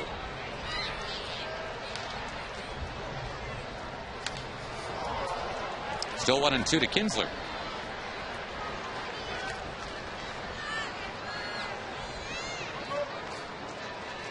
Mariners still getting it done today, shutting out the Angels 5-0.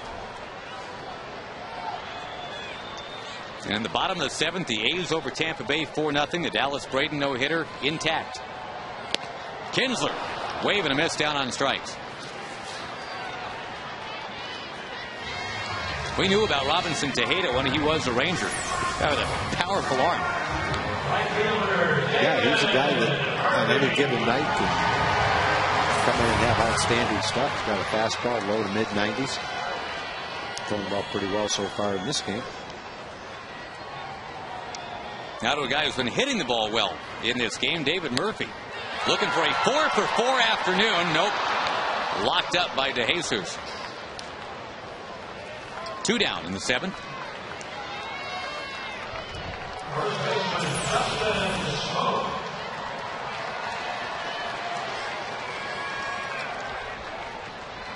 Just to the right of his face, DeJesus grabbing it. And the batter's going to be Justin Smoke, who's hit in 8 out of 9. He hit a couple balls hard today. He hit a line shot that Meyer made a nice play on his first time up. And had a line drive. 2-out hit in the 5th inning right before Ramirez doubled in the go-ahead run. Back-to-back hits. Murphy, Smoke, and Ramirez. Darren O'Day, by the way, is still loosening for the Rangers. He could be the 8th inning guy today.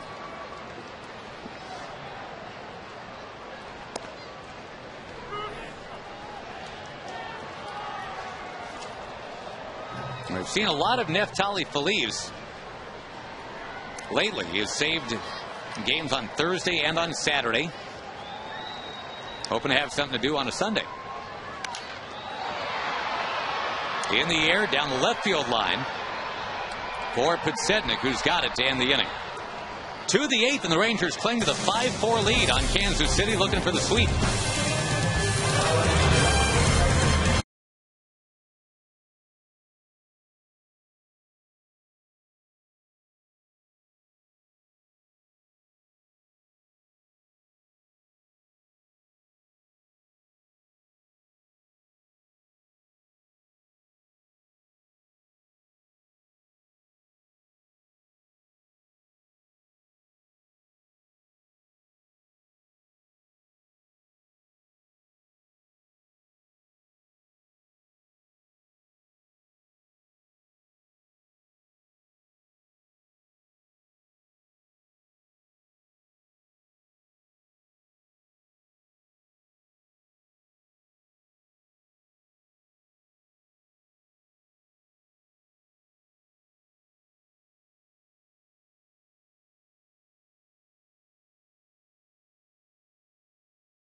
Josh and Tom, time for the Progressive Fan of the Game. With that, we got to give it to Sean Lester out of Frisco. Woke up this morning and decided, hey, on Mother's Day, I'm going to take my mom out to the great game of baseball. And have you had a good time so far? I'm having a great time with them. And Sean, here you go. You got the tote bag, the hat, the shirt. Congratulations, Progressive Fan of the Game. I think I'm going to go ahead and give this one to my mom. Oh, very nice. Buddy. Way to go, Sean. What a son. Wow. And Aggie mom, Sean's heading off to go to school at Texas A&M. Congratulations. Best of luck. Happy Mother's Day. There you go, Josh. Great family. Thank you, Jim. Welcome, everybody. Hoping to see the Rangers bring it on in with a victory. It'll be 4 in a row against Kansas City to start this homestand, but we got some boppers coming up here for KC, starting with Jose Guillen. One-hopped. Kinsler's got it. And Darren O'Day, one pitch into his afternoon, has an out. Matt Traynor is the new battery mate of Darren O'Day. That's it for Max Ramirez. And Max leads the game potentially with the game-winning hit. Yeah, Max had a good game. I thought he caught a nice game. He threw out a base stealer and had a big hit. Good day for Max. Good first pitch for Darren, too. Got it right in on the fists of Guillen with that little jam shot, one-hopper to Ian. And again, with Guillen's power, he takes a swing like that, and then all you see it do is spin out towards second base. It's great. Here's Kai Ospo, who's been hitting the ball well. He's got a 6-game hitting streak on the line. Hit one that looked great off the bat in the second inning. That against Scott Feldman, but it just kind of died at the warning track.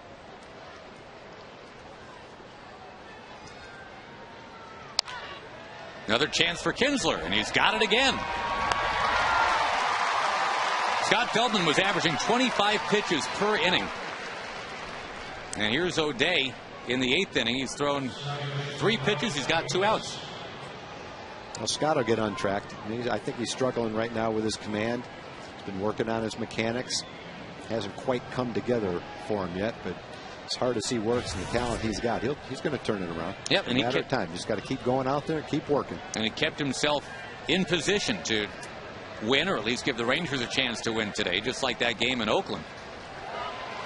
Last thing Scott did today was strike out Scott Podsednik. He ended on a high note. Let's see if we can get Aviles out. He's really swinging the bat well. He had a line drive off Felice last night to right field on a pitch away. Right, makes him 4 for his last 4 with a perfect day today. But he too is going to hit it to Ian Kinsler. 3 chances for Ian, and he aces every one of them. A 5-pitch 8th inning for Darren O'Day.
The 8th. Crowd of 25,476 on hand on Mother's Day. And Matt Trainor's first at bat. This is going to be against Robinson Tejeda. Updating from Oakland, Tom, we're told that Dallas Braden's no-hitter is actually a perfect game. Wow. And it's through 8 innings. Whoa, he's got one inning to get. Of course, he was very outspoken this week for a second time about Alex Rodriguez.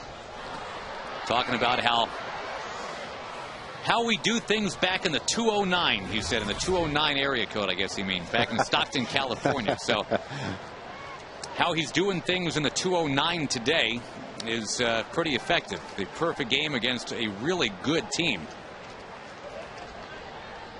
He'll have to get, looks like, Willie Ibar, Deanna Navarro, and interestingly enough, Gabe Kapler, who almost spoiled Mark Burley's perfect game just a year ago.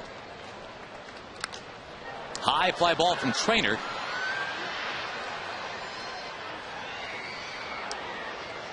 Trainer's in there in place of Max Ramirez, who's got the big hit. Our Coors Light cold hard blast with 2 out.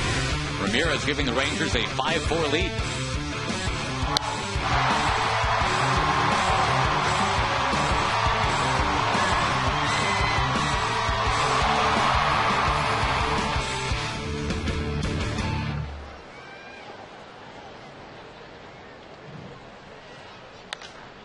Another one popped up, and this one is playable. Mike Aviles has got it.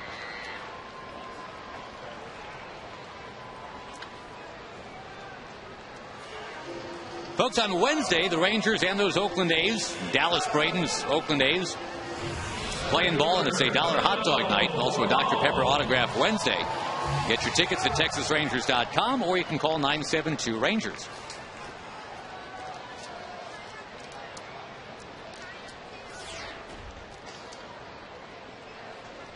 Bourbon 2 out of 3.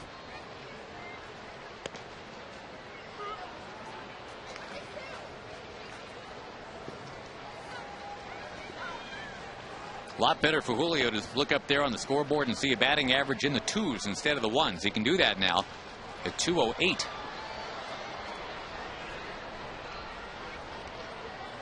Looking at this box score so far from that Oakland game, Tom, Dallas Braden, 97 pitches to get through 8 innings. 70 of them for strikes. He has struck out 6. Well, he's doing it against one of the best offensive teams in baseball. Not like he's doing it to Seattle. Oakland, meantime, has a dozen hits in that game, including 3 from their first baseman, Derek Barton.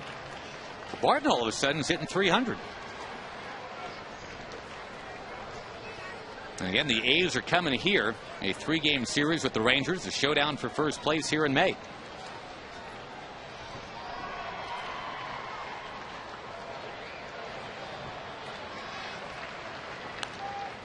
You saw Neftali Feliz getting ready in that Ranger bullpen. And if he saves this one today, he'll establish a new team record for most saves by a Ranger rookie. Neffy does still qualify as a rookie. Yeah, rookies don't generally get that role on a major league team. Nope. Andrew Bailey last year for Oakland was a big-time exception. And he ended up Rookie of the Year, just saying. Feliz would also have sole possession, it looks like, of the American League lead in saves if he knocks one down today.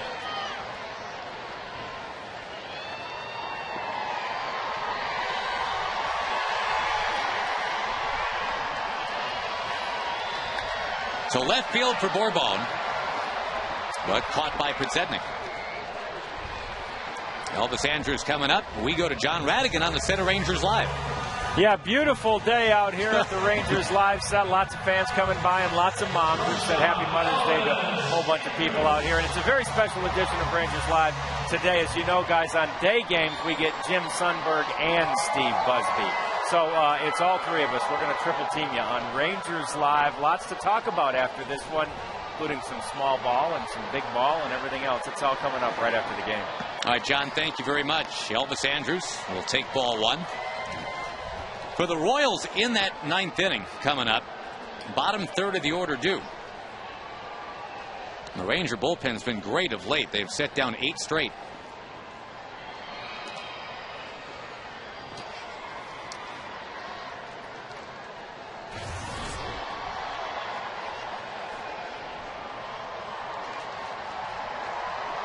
Elvis has a 9-game hitting streak on the line right here. Doesn't have a hit yet today.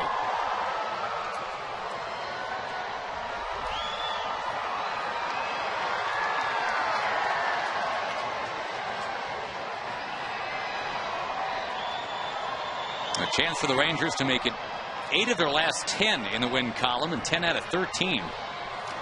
Trying to get to a season high 4 games over 500.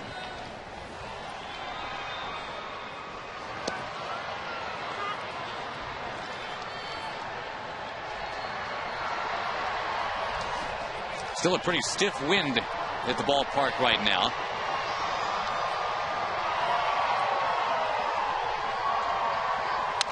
Elvis hunting for that elusive base hit, has got it. And a 10-game hitting streak for the Rangers leadoff man. He's been on base 2 more times, 2 out of 4 times. A walk, a single, and 4 at bats. Keeps that on base percentage way up above 40%. Definite threat to try to steal second base right here, too. Happy Mother's Day wishes from Bouvet and Alley, everybody.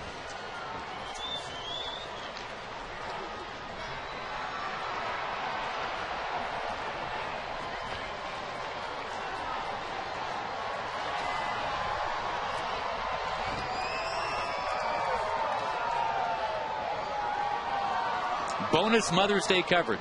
It's pretty good when your mom can get that kind of a greeting, turn on the TV and watch that.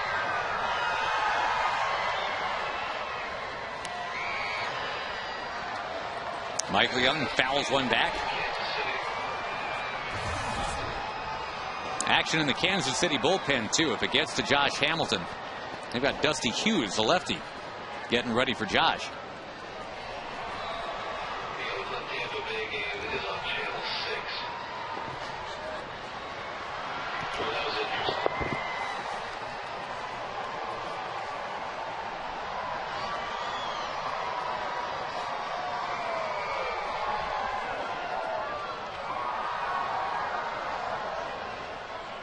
Tejeda's been out there for quite a while today. Remember, the Royals only got 2 2/3 innings from their starter, Luke Kochaver. Brad Thompson did some nice work after that, and it's been Tejeda now for the last 3 innings.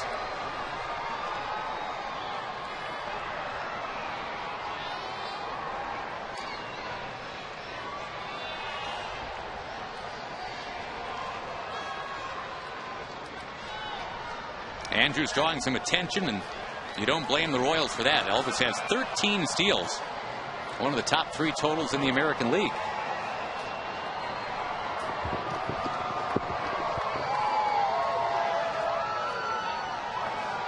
Nefi Feliz all warmed up, ready to go for the Rangers in the 9th. Young sails one up in the air to the right field line. It's going to go foul into the crowd. We'll keep you posted, by the way, also on the progress of the Dallas Braden perfect game bid. Tampa Bay in danger of being perfect gamed 2 years in a row on the road. It was the Chicago White Sox last year that got him, and Mark Burley. Dallas Braden with the opportunity now. He's got 3 outs left to get. That would put Dallas Braden on the map, boy, for more than just jawing with A-Rod. Yeah, A-Rod won't be able to say, what's he won, 2 games? Ball gets away, and Elvis Andrus will pick himself up, wander on down to second base. The first error of the game. And now a base hit from Michael Young could really mean something.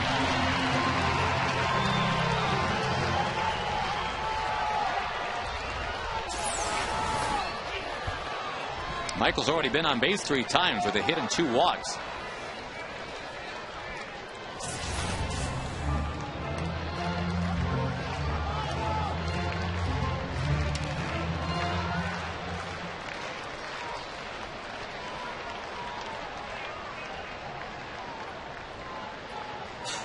With his mom watching on today,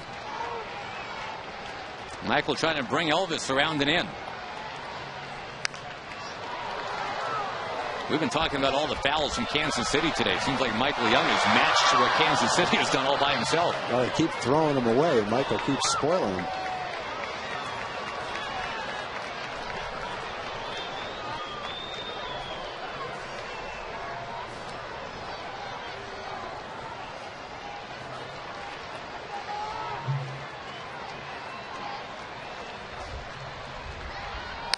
to right field, base hit. Elvis around third, heading home, makes it.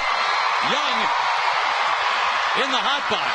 The catcher's got to go cover first base and will indeed tag out Michael Young. But he does the job, scoring Elvis Andrus with the insurance run. It is 6-4 Rangers. Neftali Feliz is ready out of that Ranger bullpen.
Call 1-800-PROGRESSIVE. And by the Ford F-150. Check out the 2010 F-150 and drive one. Ford is the best in Texas. Breaking news from Oakland, California as Neftali Feliz begins. Trying to secure a 6-4 win for the Texas Rangers today. Dallas Braden has done it, folks. He has just pitched a perfect game against the Tampa Bay Rays. It's his second one in A's history. Catfish Hunter had the other. And, you know, the Rangers just had 11 hits against Dallas Braden in his last start. And he is not scheduled to pitch in the upcoming series here.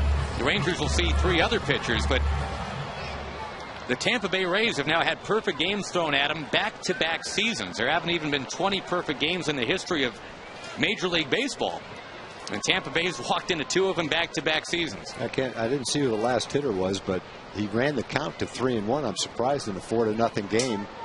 Gabe Kapler was the last hitter that he wasn't taking 3-1. Tried to at least work a walk. Swung at the 3-1 pitch and grounded out to shortstop. Dallas Braden has 15 career wins and now a perfect game. So congratulations to him. Back to this ball game with the Rangers on top 6-4, and Nefi Feliz looking for his 9th save of the year already. Frankie Francisco, of course, was supposed to have this role. And after a rocky first week, it became kind of a co-closer situation. But what we're looking at right now is Neftali Feliz getting the ball 3 times in 4 days here at Tech with a chance to close out Kansas City. Yeah, I think that he's doing a great job in answering the questions whether or not he can withstand the load that it takes to be a closer. And I think the reality of it is that being a closer now is not going to prevent him from ever becoming a starting pitcher. But the longer it goes, the less chance that he'll ever see the starting rotation again. He might just get too valuable in this role. But a lot of options open for a 22-year-old kid. Doesn't mean that he can't become a starter at some point in time. Real quick, just going back to Dallas Braden, because I'm sure there'll be a lot of other talk about what he did today. We were telling the story from Oakland, Tom, about how he was raised by his mom, kind of a real tough upbringing, and how he and his mom just kind of had to survive. And on Mother's Day, how about that? The Dallas Braden gets that done against one of the best hitting teams in baseball, Tampa Bay.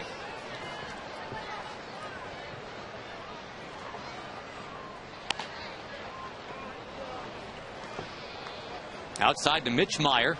Bullpen yesterday came in and pitched 4 shutout innings. Today, if Felice gets through this inning, it could be 5 shutout innings, potentially 9 shutout innings in 2 days from the bullpen.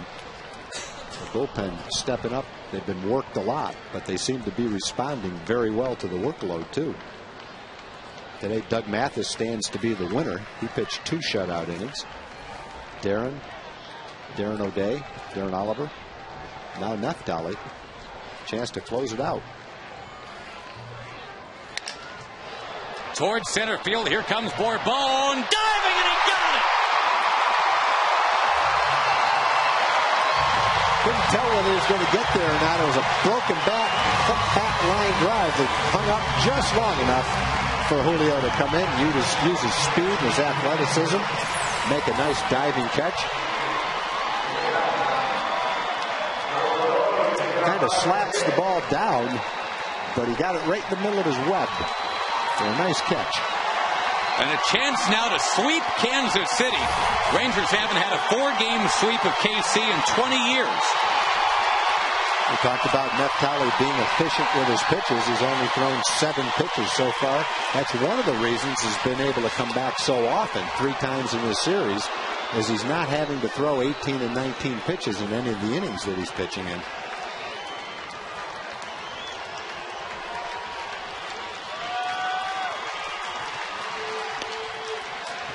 Betancourt takes outside.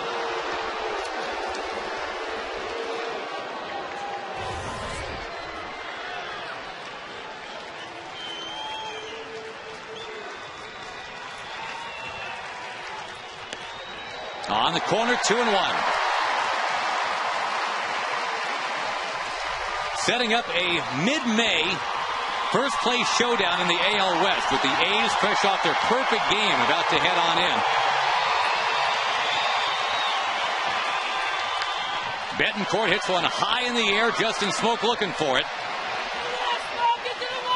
Ball game! He got it! And the Rangers have swept Kansas City.